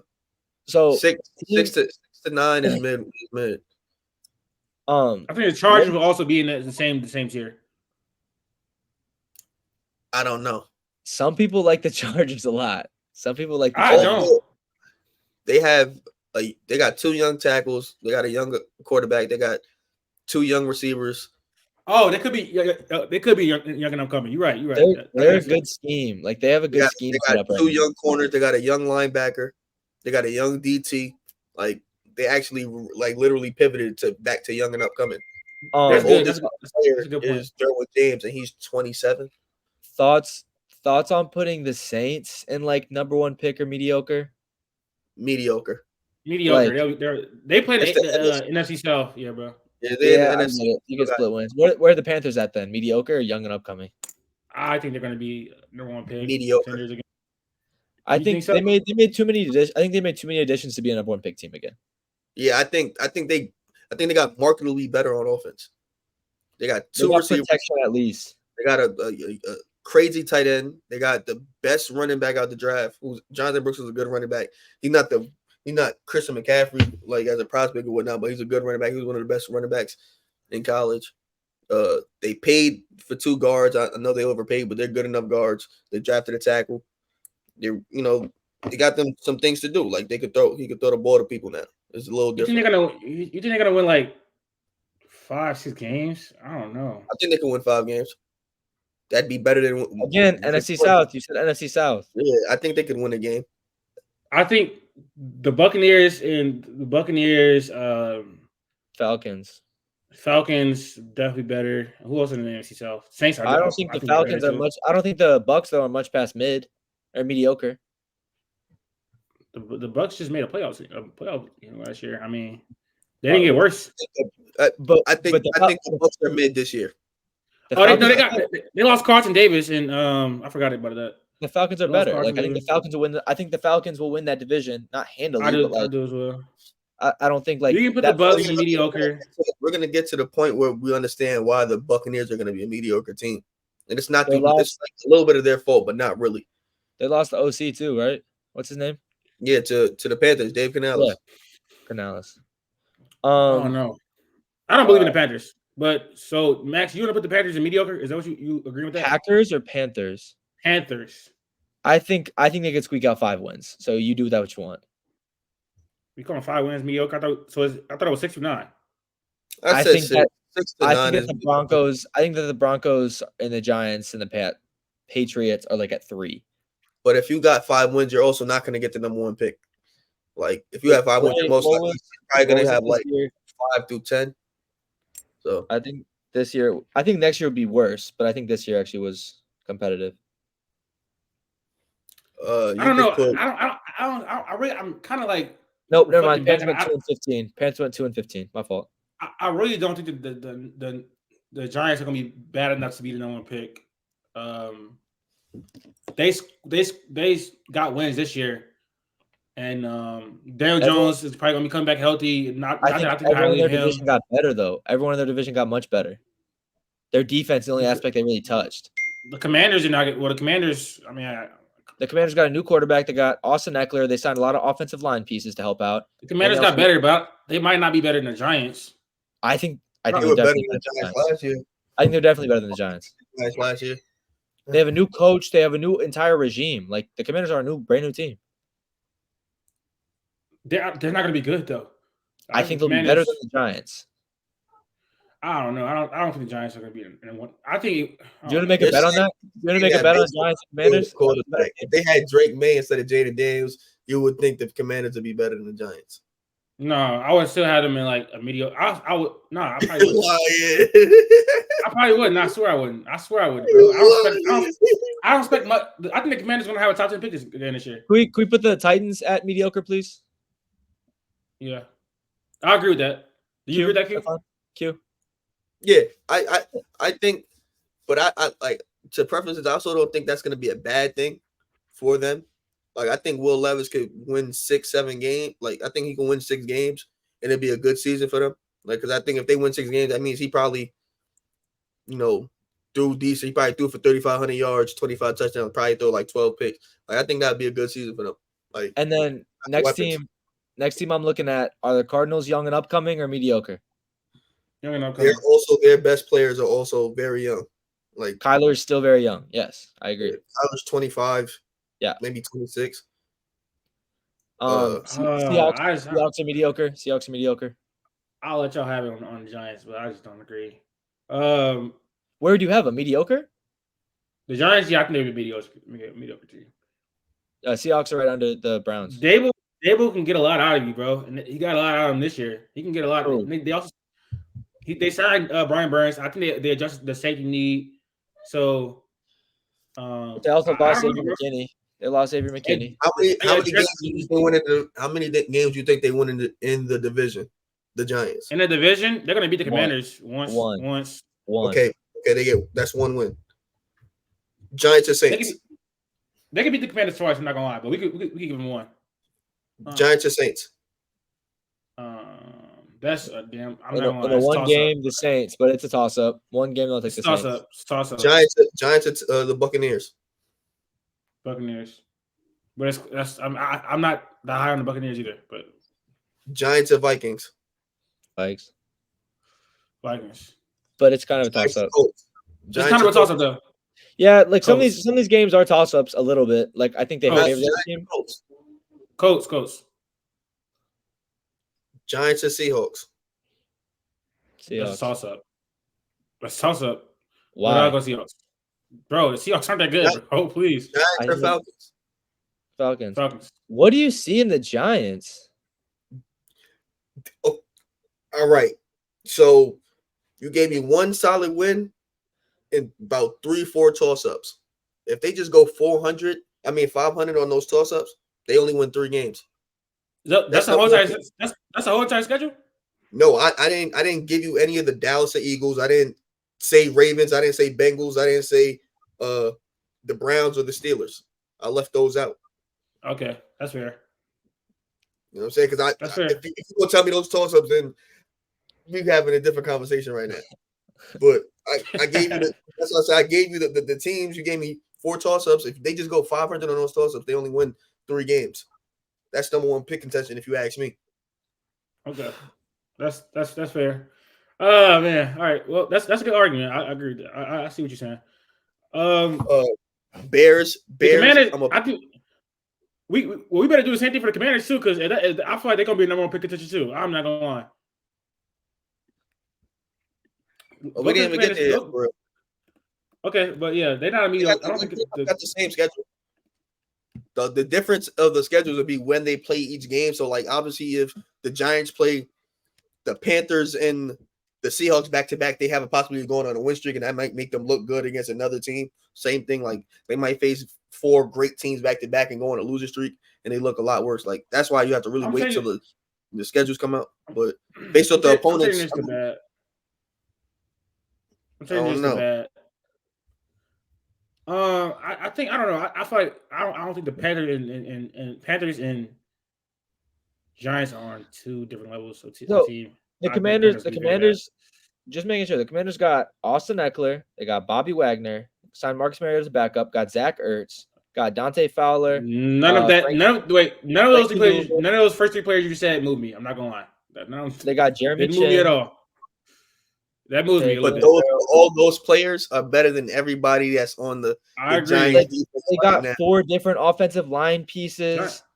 Giants they got just different guys in their cornerback room. Outside of Brian Burns, Dexter Lawrence. They got depth at receiver. Like, I don't know. I just think it's – I don't think they're going to be good. But I think they'll be 6-7 wins, though. Maybe. I really don't think the Panthers gonna be good. The Vikings put young and upcoming. I can't. I just don't. I just not. This Panthers don't sit right with me, bro. I can't. They're dropping down the bag. I don't care.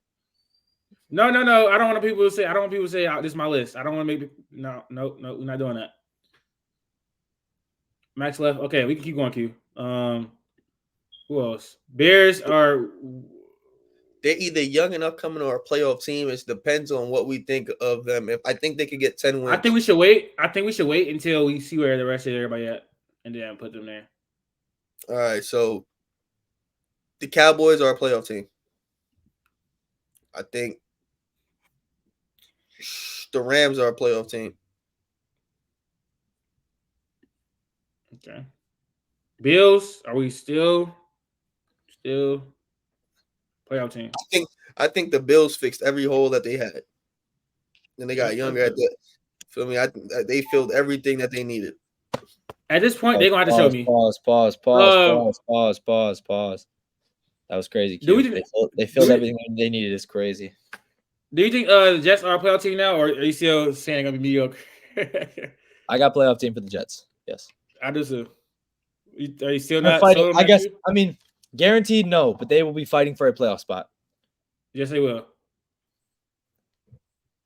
Q words. They will be fighting for that 3rd playoff. I think they could be 10 wins. Yeah, I don't even. Oh, I mean, what else are they supposed to do, man? They also got another receiver in the later rounds. I don't want to. Somehow this comes off as like Jets disrespect. This is not Jets disrespect. I just think the Bills are still the best team in the division. I don't think that's crazy to say. I still think they probably win the division regardless. So Can I run through this quick? Can I run through the Jets schedule quick just to make sure we're on the same page, right? So they play the in-division teams. I want to give both the wins against the Patriots to them, but they always play stuff close. So no. Yeah, let's be serious. Okay, so both Patriots at least split with the Dolphins, and then are you split with the Bills or no? Yes, I'll have them split with the Bills. So that's 4 wins. Last season. 4 wins. Then they get the Broncos win, Seahawks win. Yes. Texans, Rams, and Colts are all at home. It's not a they win 10. It's not a because I don't think they're gonna win enough games. I don't think like based off like all the other teams. I don't think 10 wins is gonna get them. I don't think that's guaranteeing them a playoff spot. Same thing like I was about to say the Bears. I think the Bears get 10 wins, but I don't know if that makes them a playoff team. I don't think 10 wins is mediocre though. I think 10 wins puts you. I think playoff contention is the same thing as playoff. Yeah. The issue is that mediocre and it's mediocre's down there. In between is young and upcoming. The Jets aren't a young and upcoming team, but because I don't believe they're a playoff team, I can't put them in young and upcoming. I can't put them in mid because that's too low. So I have no choice but to make them a playoff team because they're not young and upcoming. You get me? I think the 10 wins got the playoffs last year, right? 2 teams, right? But that's based off like the thing that had nothing to do with the actual 10 wins, like the conference record and things like that, division record. And I think that's the reason why 10 wins won't be a guaranteed lock for them to make a playoff team because they can have 10 wins, but the Chargers could also have 10 wins. And the teams that the Chargers beat make them be the higher seed, or them being on a win streak makes them a higher seed. Or, them with the Bengals could win 10 games also and be a higher seed than the Jets, and that knocks the Jets out of being a playoff team, is what I'm saying. I still think it's but that don't make the Jets did. If they win 10 games, that's a great season. That should be a playoff team. I also think that they're just on a higher level than all these other teams are mediocre. Yeah, that's true. They're not mid if they win 10 games, like not at all. Patriots won 11 games and missed the playoffs before. Are you guys done with young and upcoming too? No. We going double back. Okay. We don't know. We don't know when the Bears yet. I think the Colts should be young and upcoming, in my opinion. The Colts is young and upcoming. I was looking at that one. So with can we put the Seahawks in mediocre? Can we get the Seahawks in mediocre too? Just get that out of there. Yeah. I think that's just one we all agree on. It's done. Okay. Texans are playoff team.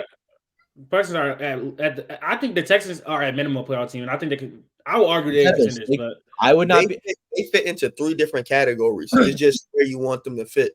Yep, that's fair. Because they're young and upcoming playoff teams and contenders can be viewed as a contender. I'll feel better if we put Commanders and young and upcoming. I'll feel better if we put the Commanders.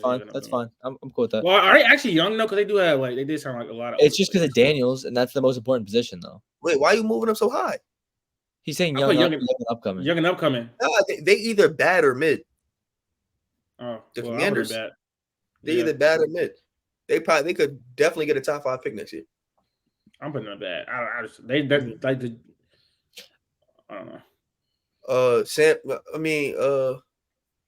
Falcons are going to be a playoff team. Yeah, I'm like, are the Bears crazy to put young and upcoming? I think they are better than every single team on this list. In that tier. I think they're better than every team on that tier. I do. Yeah, but like, are we guaranteeing a playoff spot right now? We're not guaranteed a playoff spot for the Jets. So what are we doing? I don't think they're that much better than the Vikings. I think quarterback is a conversation, but I think everything else probably favors the Vikings in terms of roster, and the roster is pretty comparable. They have a better coach too. Yeah, and then that's what I'm saying. Coach is a clear gap.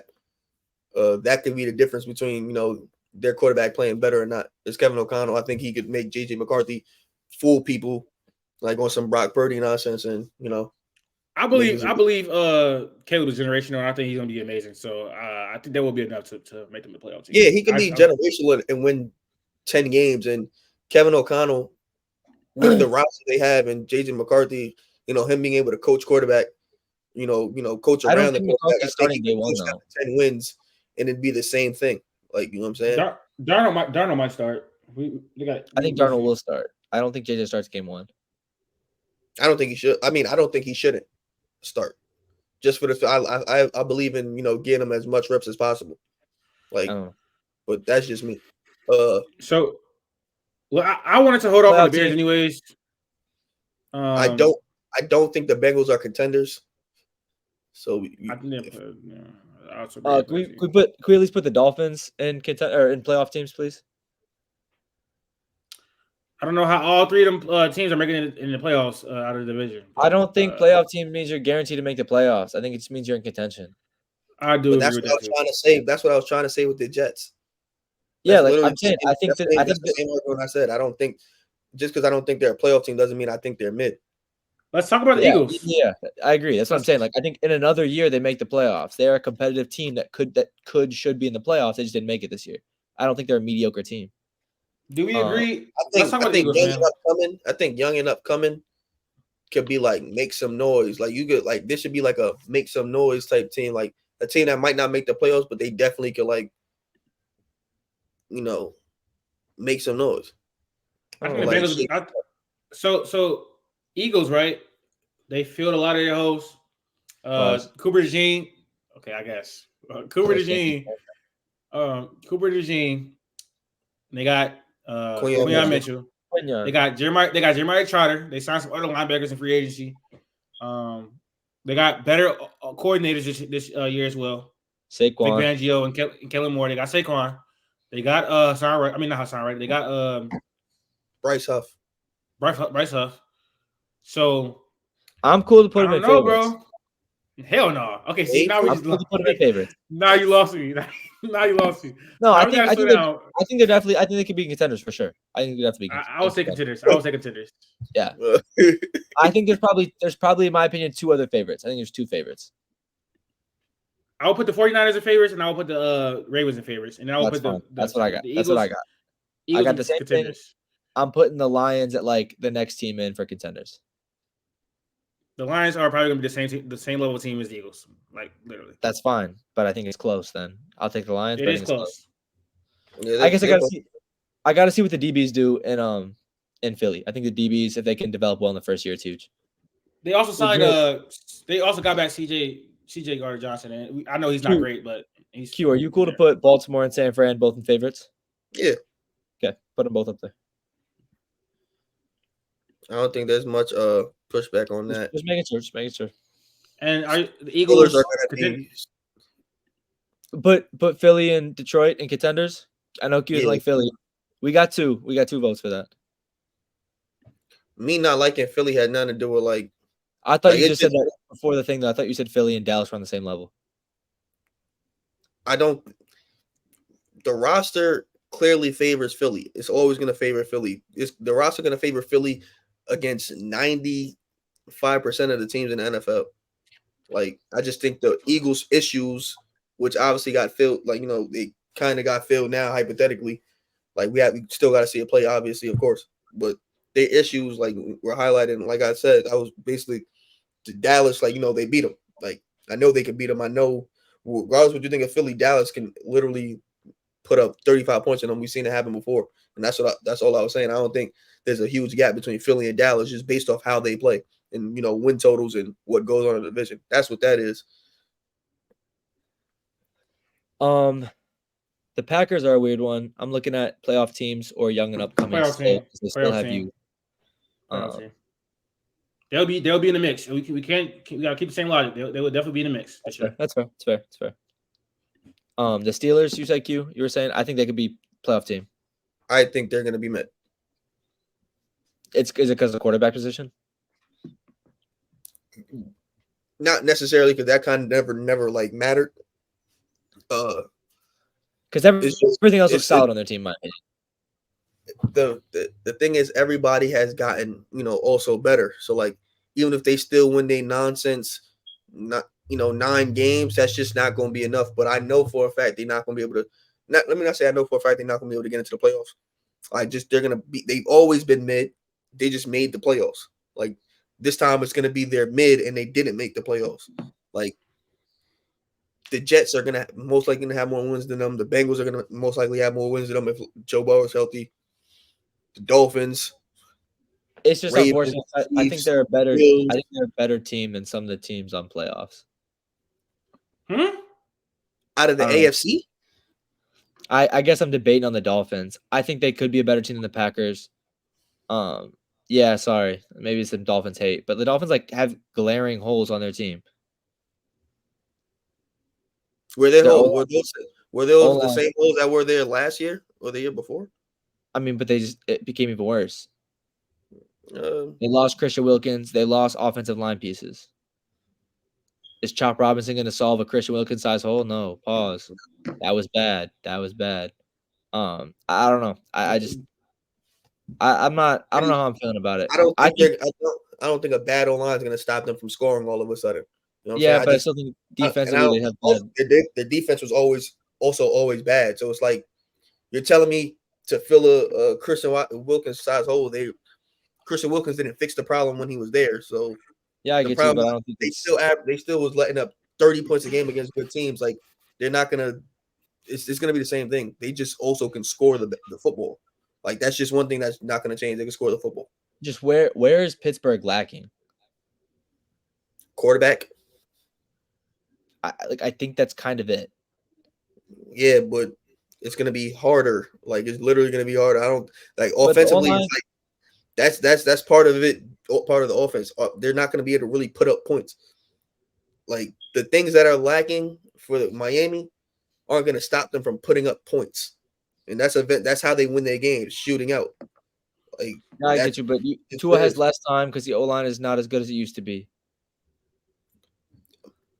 The O-line was better last year than it was the O-line how it's constructed now is about as good as it was 2 years ago, and they were still putting up points. He still didn't have time to throw. Last year was his best time to throw, and it was still a bad offensive line. But last 2 years with the worst, like the offensive line, again, he has now is comparable to the one he had in 2022, about the same level. Then he still was able to put up points. They're not going to be able to not put up points. They have the second best receiver or the best receiver in the NFL. They're going to be able to put up points. That's between that, like coaching is going to happen. I like what the Steelers did in the draft. I like what the Steelers. I mean, we give. No, they don't have the best receiving core in the world. They don't have the best receiving core in the world, but they have a solid one. Yeah. It's okay. They have a running back. They got better. And a great defense. I think they're a better team than last year, to be honest. I agree, I agree. It's tough wins. They're going to keep up. I trust Miami to keep up with it in scoring the football. They can score in 10 seconds if they need to. Like I can trust that. I don't know that about the Steelers. I'm just not calling a mid, but I think that the Steelers can get a defensive stop to win the game. I don't know if I can say the same about Miami. No, but they can get a touchdown and win the game. But how? What if they don't get the ball? Opposite, the more important thing. But I'm saying, what if they don't get the ball in the first place? Huh? Like it can go both ways. Because what if they don't get the ball in the first place? I don't know. Texans. Whoa. Oh, we're not putting Texans contenders or no? No, I'm cool with the Texans up there. I think he's saying the Bills.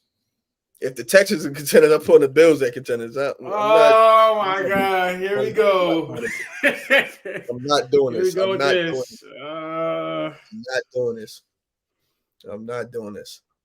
What are we doing? I understand that thinking. You because C.J. Stroud's still young. I understand that, but I think they on paper. Josh Allen is second best quarterback in the league, but CJ, gotta see it another year. He's borderline top, like top 7, top 8. Well coached defense. Which one? Both of them. Which one better? I want to see what with the nail hunter. That's an important part of the defense. They got my guy Kamari Lattiser. So again, I mean, I don't know. Is great. First of all, you're an Alabama fan, so he literally can't be your guy. That's one. Yeah, that's true. 2, you don't even know, bro. 3. What? By that logic, no one's our guy. Yeah, listen. I mean, Max? What do you think about the Bills as a playoff team in the Texans? I don't know, because I think for me the most important thing is quarterback, right? If the Steelers have a quarterback, they jump a lot for me. But that quarterback question. You just talk about the Bills. How are you talking about the Steelers? Not the most important thing is the quarterback. Listen. You got to understand what I was saying about the quarterback position. The fact that the Steelers have a question mark. That's fine. Can we settle with that? Can we settle with that? To be honest, no. You think the Bills are a contender? I'd rather argue for the Bills to be a contender with y'all and like people in the comments, then I'm gonna have to argue about the Texans not being a contender.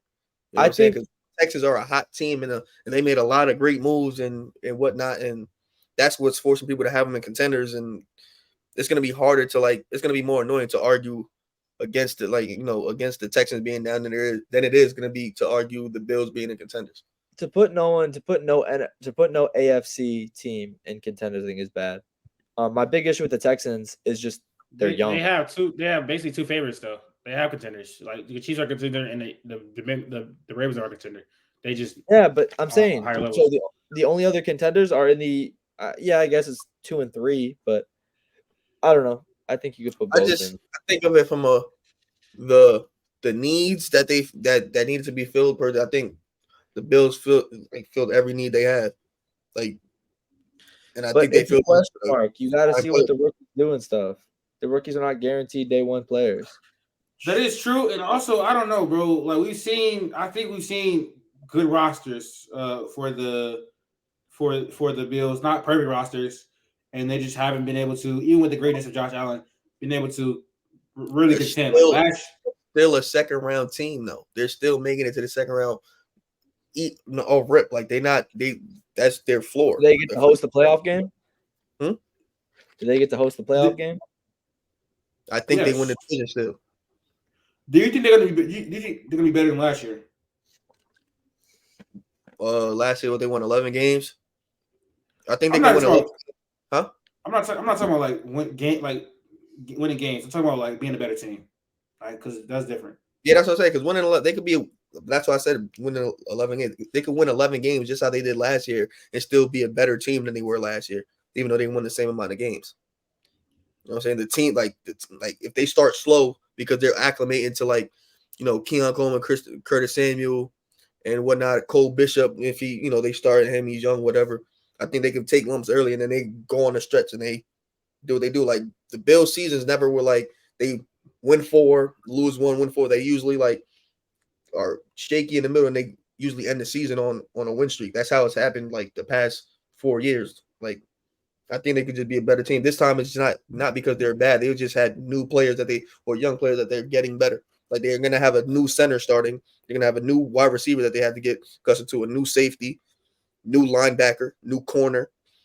We just got to get them ready. I do want to make a decision. So I want to get this going. So what do y'all want to do? Max, we gotta make a decision. I don't know what the two options are or what the options are. Or do you want to put the Texans in playoff teams or put what do you want to do with the Texans and Bills? Is the question. I think they're both question marks. The Bills are very young. Do you think the Texans are a better team than the Bills? Roster-wise, yes. I think roster-wise, yes. I think to guarantee it is not good. I think they're a better team than the Bills. I think the difference is they have Josh Allen. So that's the difference. I guess the same logic, Q, about the Dolphins Steelers thing. The Texans offense looks like they are much better. They can go out and score a touchdown. I think better than the Bills probably could. Their defense also could be better. What makes you say that? Just the pieces. They have Josh Allen's number 1 target. I need to see what Keon Coleman's going to do. I need to see what Curtis Samuel does in a better role. And I get it. They have a better quarterback playing with them. So they're going to obviously get more balls. Leads to NFL and, touchdowns, last 4 years. So I don't think scoring is going to be the issue for the Bills. But he's also tying interceptions at the same time. Okay. Let's calm down. The scoring is not going to be an issue for the Bills. It's not. They have Josh Allen. That's why I'm confused, bro. And I don't want to seem like I'm getting angry, but the logic, I'm utterly confused. You telling me the offense is going to score better? I know for a fact the Bills are putting out a top 5 offense every year. They were bad last year and basically had a top 5 offense. So I'm confused. Yeah, they're not going to struggle to score. I just want to. I think the difference because I think the Texans have a better roster, but I think again they have Josh Allen, so that makes a lot of difference when you have I agree. That's yes. So if anything, I would have them on the same tier. But are we arguing the same tier? Is that the contender or a playoff team? And that's why I asked. If you believe the Texans are a better team than the Bills, then the Bills don't belong in contenders. You get me? Oh, yeah. Well, I think they're a better team. I just think they want to like as a whole, including that quarterback piece. Like, so you don't think the Texans are contenders? I do. No, I don't think they're more of a contender than the Bills. I think if the Texans up there, the Bills need to be up there. I agree. I think they're the same tier of team. I think I would rather put them on contenders than playoff teams because I think they're much better than every other playoff team on that list. Yeah, I don't think the better roster. I think the Bills quarterback makes them a better team than the Bills. I think it makes them on the level of the Bills. I'm comfortably taking the Bills and the Texans. I think they're closer to the Eagles and the Lions than they are than everyone else on playoff teams. All right, we can put y'all want to put the Browns on playoff teams? Is that fine? Yeah, defensively alone, damn near. They're not mid though. I don't think they're mid. Right, they'll be in the playoff race. I explained that that's not what that means. You can win 10 games and not be a playoff team. Yeah, I know. I guess like going to win 10 games. I don't think they're a playoff team, but that doesn't make them mid. Yeah, so I think they can go on playoff teams. Like I think playoff teams just means you're fighting for a playoff spot, and that's fine. The Jags, are the Jags young and upcoming? 3, 4, still. But I honestly believe the Chargers could fight for a playoff team, but I'm not going to put them in the playoff. Like I kind of agree. Team. I think I don't agree with that at all. If they play the right scheme, I think they'll fight for 8-9 wins. That's not fighting for a playoff spot, bro. It could be a weak year. 8 wins, bro. 9 wins, probably not. 1, 2. If they can win 8 games, they can win 9 games. That's you talking about the difference of 1 game. So if they can win 9 games, they're fighting for a playoff team. But I didn't put them there. I don't think. Where are we going with the Jags and the Steelers and the Bears? The Jags are a playoff team / young and upcoming. Like they have a young. If you want to play the game, they got a young quarterback. They have a young receiver. They have young running back. They got a young tackle. The young guard. I think if we put the Steelers in mediocre, I think they're the best team in mediocre. I guess that's all I got.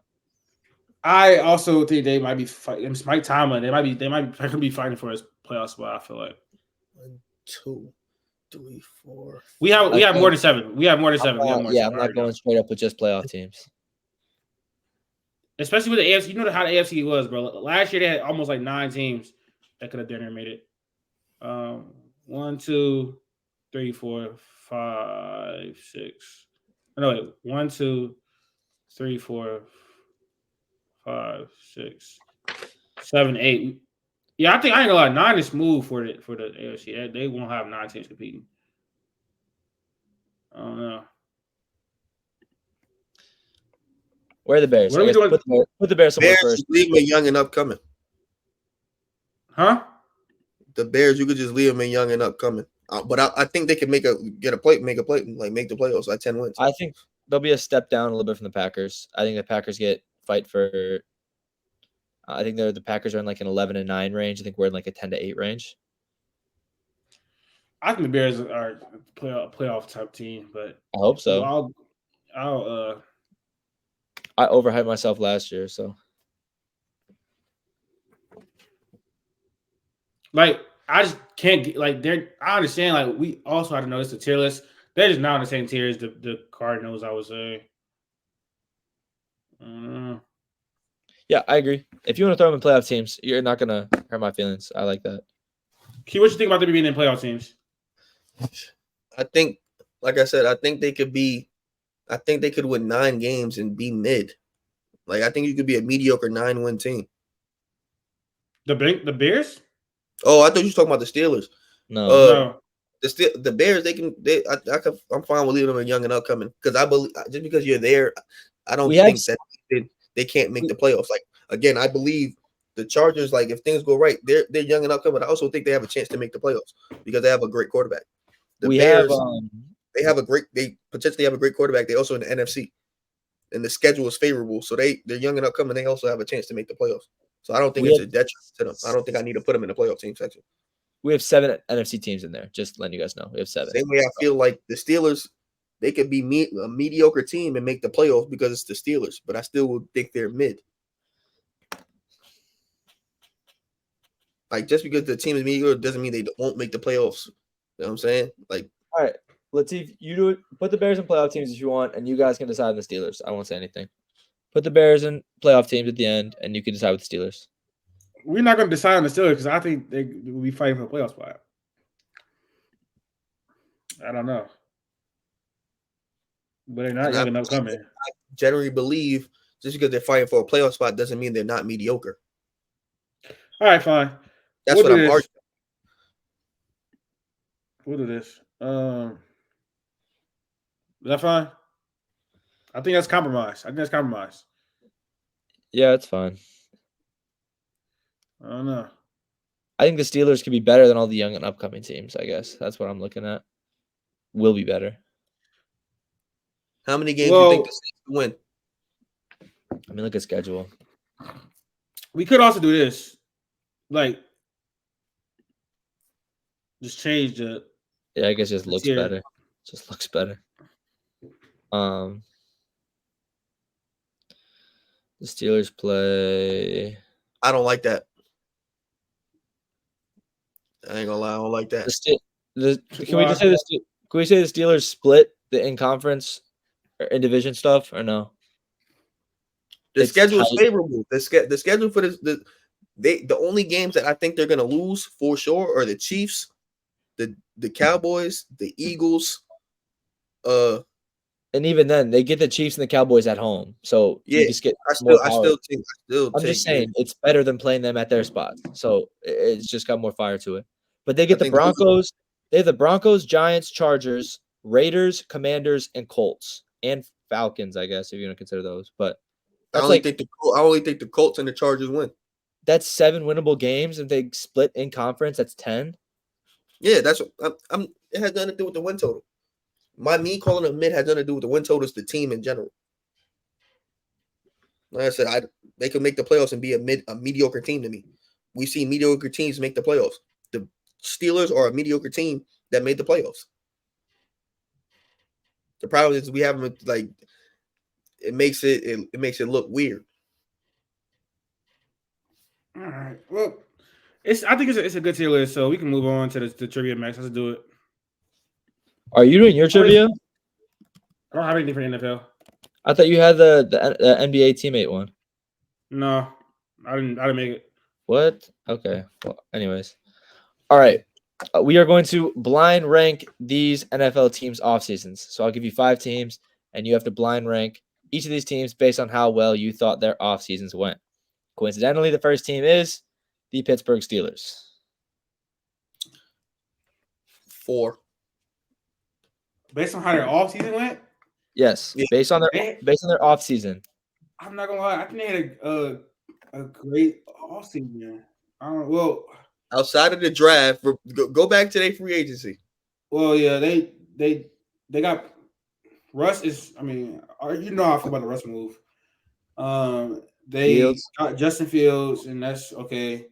They got Patrick Queen, and he's okay. CJ Henderson, the trade for CJ Henderson. I think it would be safe. I think it's safe to be put him 3, like just in the middle, because he might have some teams that have bad off seasons. Q. I said he might have some teams that have bad off seasons. Like everybody off season is not gonna be good. A lot of teams in the NFL. I mean, if you want to do 3, go do 3. Let's do 4. Let's do 4. Let's do 4.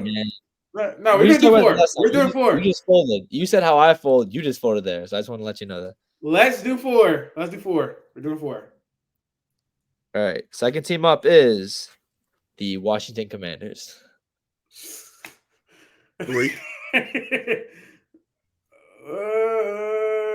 think their free agency signings were much better than the Steelers. Like much better than the Steelers. They also just had more. They also had more. But I think Bobby Wagner, Eckler, Jeremy Chin, Tyler Deontay Fowler.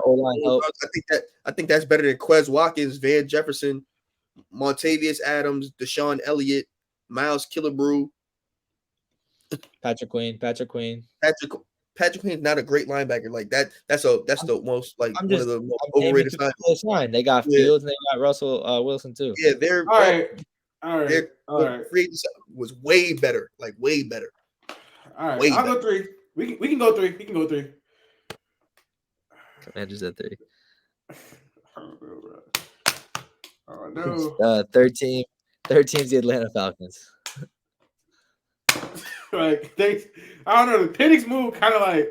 That's why I put him in there for a reason. I still think you. What else they do? They had a good draft. Their second, third, and fourth round picks actually were great picks. Yes. The Penix move just made people forget about, but they actually picked a great value, like at their 3 picks. Their 3. They signed Kirk Cousins. What else they do? What do they do outside of signing Kirk Cousins? That signing, weighs a lot more than like them signing a wide receiver or something. So that Kirk Cousins signing like bridges the gap between whatever you think. Like, and you think that was a great move? We all think that was a great move. So you would have put them 2? I think they have no choice because I don't think they had a worse offseason than the Steelers and the Commanders. If he puts the Eagles and let's say if they put the Eagles and the Lions in this, then we screwed. But the way it shake out, I don't know. All right. So the Falcons. We can put the Falcons too. Latif, you're just laying down this entire time. You're letting Q dictate this entire blind rank. The reason why he's doing this, because he understands every time we do these things, I'm the only one that ever gets outvoted in all of these. Like I never ever get my way in none of these situations ever. That's not even it. But the logic's not bad either, though. That's what I'm saying. The logic's not bad. You want the next team? What's the next team? Is the Los Angeles Chargers. Oh, I mean, they didn't have a great offseason. Yeah, I'll put them 5. They didn't have a great offseason to me. You don't like the coaching hirings? You like anything else? They got a great coach. I think we're underrating what they did, but just so straight name value, people are going to look at it as like not a great offseason. It's not people. It's you guys. People don't think they're going to be a good team. It's your opinion. They lost Mike. They lost Mike Williams. They lost Keenan Allen. They did sign John Harbaugh. They took Joe. My thing is they have a scheme. They have a scheme now. I think I'm cool with them losing Mike Williams since they didn't have Mike Williams. You get me? They added Ladd McConkey. They added Brandon Wright. So they added weapons. We just don't know what this is going to look like. And we know good quarterbacks bridges the gap of talent between the wide receivers. So I believe Justin Herbert can make them look a lot better than what they are. They also got a best tackle. They got a linebacker. They got a D lineman. They got a corner. And they got a good coach. But based off name value and what was done and other teams done, they're going to be worse on this list right here. So you guys are putting them at 5. Yeah. We'll put them at 5. That's fine. We have no other choice. I mean, could put them 1. What if I put another team at 5? All right. I don't think this is that bad. I think you were going to put another team up there, but the 5th team is the Texans. Yeah, number 1.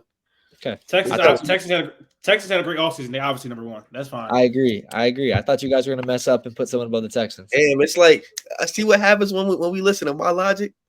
So what do we have? We had at 1, you have the Texans. At 2, you have the Falcons. 3, the Commanders. 4 is the Steelers, and 5 is the Chargers. It's pretty solid. I picked teams that you can kind of feel both ways about. The Falcons were one of them for sure. The Steelers and the Commanders all were one of them. I thought the Texans had a great offseason, so I put them all the way at the end. I think of this list, I probably still got the Chargers. I think you swap the Chargers and the Steelers. Like Steelers. There's no way the Steelers 5. Their draft, like their first 3 picks is what made their offseason a lot better than what it was. But they upgraded at quarterback. Kenny Pickett stunk, and then you have at least 2 quarterbacks to try out.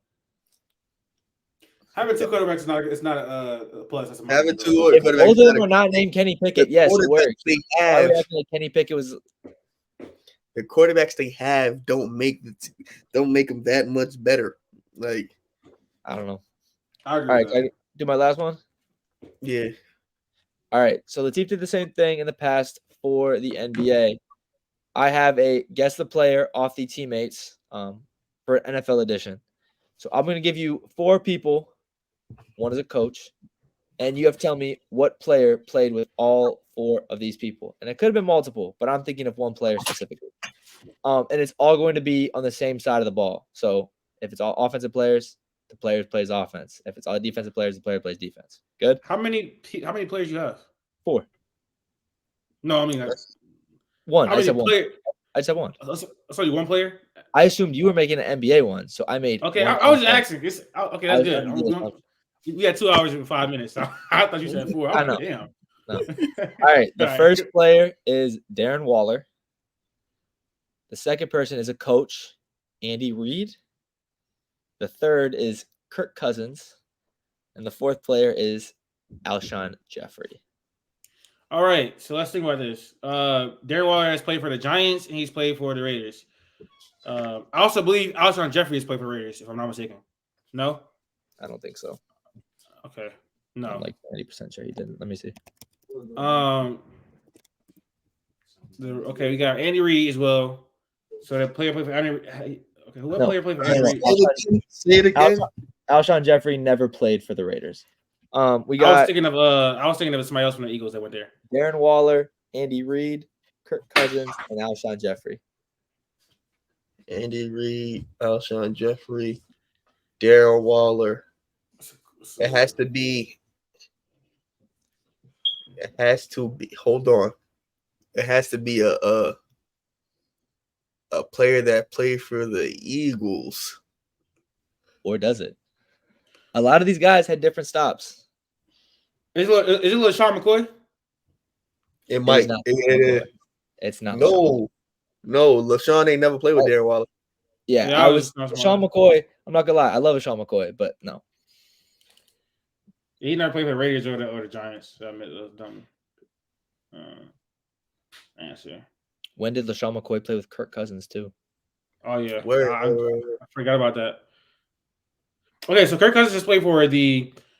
I don't know if LaShawn McCoy's time with the Eagles. Are we not counting Alshon Jeffrey either? Oh yeah, true. So do we have to? Are you counting the Falcons, like the Falcons teammates? I mean, no, it's fine. No, I was gonna say yes just to be a dick, but no, I'm not counting the Falcons. Okay, so this is either Commanders or Vikings. As an offensive player. Yep. Think about who everyone played or coached for, and you can go from there. So it's not the craziest. I think every single person on this list has played or coached for 2 teams. Like Waller played for 2, Cousins 2, I think Jeffrey 2, Reid coached 2. Jeffrey played for 3 teams. Just Bears and the Eagles. Well, that was Allen Robinson that played for the Jags. I'm tweaking. Okay, so I think we might have to focus on the Eagles. That kind of made the most sense to me. Yeah. Andy Reid, right. Like, dude. Give me a hit. Yeah, we need more. I ain't gonna lie. You want hints? A hint? I don't know. What's a hint? Let me. Position.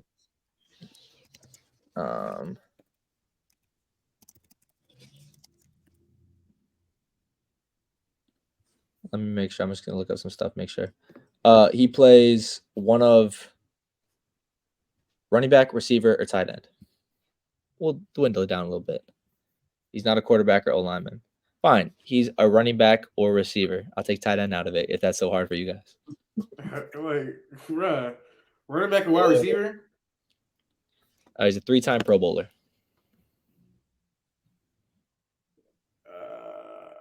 Play for the Vikings or the so he played with Kirk Cousins. So he had to play on the Vikings or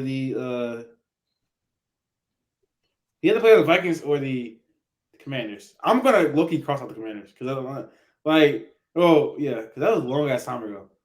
Do what you gotta do, man. Do what you gotta do. I kind of want to focus on the Vikings. So what running back and wide receivers have they had? They've had Dalvin Cook, but that Dalvin Cook doesn't fit. You talking about three-time Pro Bowler. Wide receiver, I don't remember any Pro Bowl like any. It's not Adam Thielen. It's not. I'm lost. He has a second team All Pro award too. He's got a second team All Pro award. Running back, wide receiver. I don't know. Can we get a draft year? That's fine. Yikes. He was picked in 2008. Damn. You guys both. Kirk Cousins. You guys both know this player. Darren Waller and Adrian Peterson. Adrian Peterson, no. This guy is a bit of a journeyman. He's a bit of a journeyman, and he is a receiver. That played under Andy Reid with Kirk Cousins. With not Darren Waller. Not at the same time. Now, I'm just saying, with Darren Waller and who else? Alshon Jeffrey. Also, I ain't gonna lie, he had to play on the Eagles because Darren Waller only been for 1 year. So I'm going to, and there's no journeyman receivers on the. Were there any journeyman receivers on the Michael Crabtree? Not Michael Crabtree. I'm not even putting all the dots together. I'm not going to be doing all mental gymnastics. Yeah, you just got to give it to us. Hold on. So you play with Darren Waller. So I'm you guys were on the right track with some thinking back there. You guys were on the right track. So look, there's no journeyman receivers that was an All-Pro on the Giants. There's none of those. So he had to play for the Raiders. There you go. Yeah, he had to play for the Raiders, and he. Okay, not Antonio Brown. I thought about picking Antonio Brown. He has some great teammates to pick from. He didn't play with Kirk Cousins, so he didn't play with Andy Reid. So what wide receivers have the Raiders had in the past? It's not he got drafted in 2008 too. That's a big. That were a second team All Pro. Not that I know of. Yeah, Amari Cooper wasn't. So maybe don't think he was an All Pro with the Raiders. He wasn't All Pro with the Raiders. We know that. Okay, maybe that was part of his journey. I'm saying specifically, Amari Cooper played with the Raiders, but he didn't play with Darren Waller. He also has to be drafted in 2008, so we have to go back to. In 08. I don't even know. I know receivers. I'm Cooks. So he played for the Raiders. He was an All-Pro. Okay, so he played for the Raiders. He also played with Andy Reid. So he didn't play with. I feel like if we knew he would have played for the Chiefs. He didn't play for the Chiefs either. They don't have those former second team All-Pros. So he played for the. It's not DJ. Eagles. It's DJ. Do you want to have an official guess? Deshaun Jackson. Yeah, Deshaun Jackson. Yeah, journeyman, man. 2021 played for two different teams. It's a tough one. That's ridiculous. That's a good one. He played for the Eagles twice. 2 stints. Kirk Cousins, though. Huh? How did he get out? Redskins 2015. I remember that. He played for the Commanders Redskins for like 3-4 years. Hit a Pro Bowl. Yeah, I remember that. I remember that. I can remember one pass he caught. It was like playing the Eagles and like just caught a bomb from it was RG3 or Kirk. I don't remember which one. Like over the top, was just dancing in the end zone. Yeah. Oh man, it took a long time. It's a good name. Okay, yeah. NFL was gonna be way harder. Jesus. To be honest, I thought I was gonna give it away because when you said LaShawn McCoy, that's why I thought of DJX because I was gonna pick LaShawn McCoy and just went to a different Eagles player that played the same team. That was my thinking the whole time. I don't think highly of Deshaun Jackson for real. So it's like he's not a player that I really care about. So but still, you know who he is. I was gonna put Mike Vick on one of the players, but I thought that'd be too obvious. All right, that's gonna wrap up episode 89. Thank you guys for watching it. If you watched this far, we're gonna be try to be better about putting out segments so we get different audience for different segments and timestamps, all that type of stuff. If you are still watching, we appreciate it, and follow us on our social media accounts. And we are out.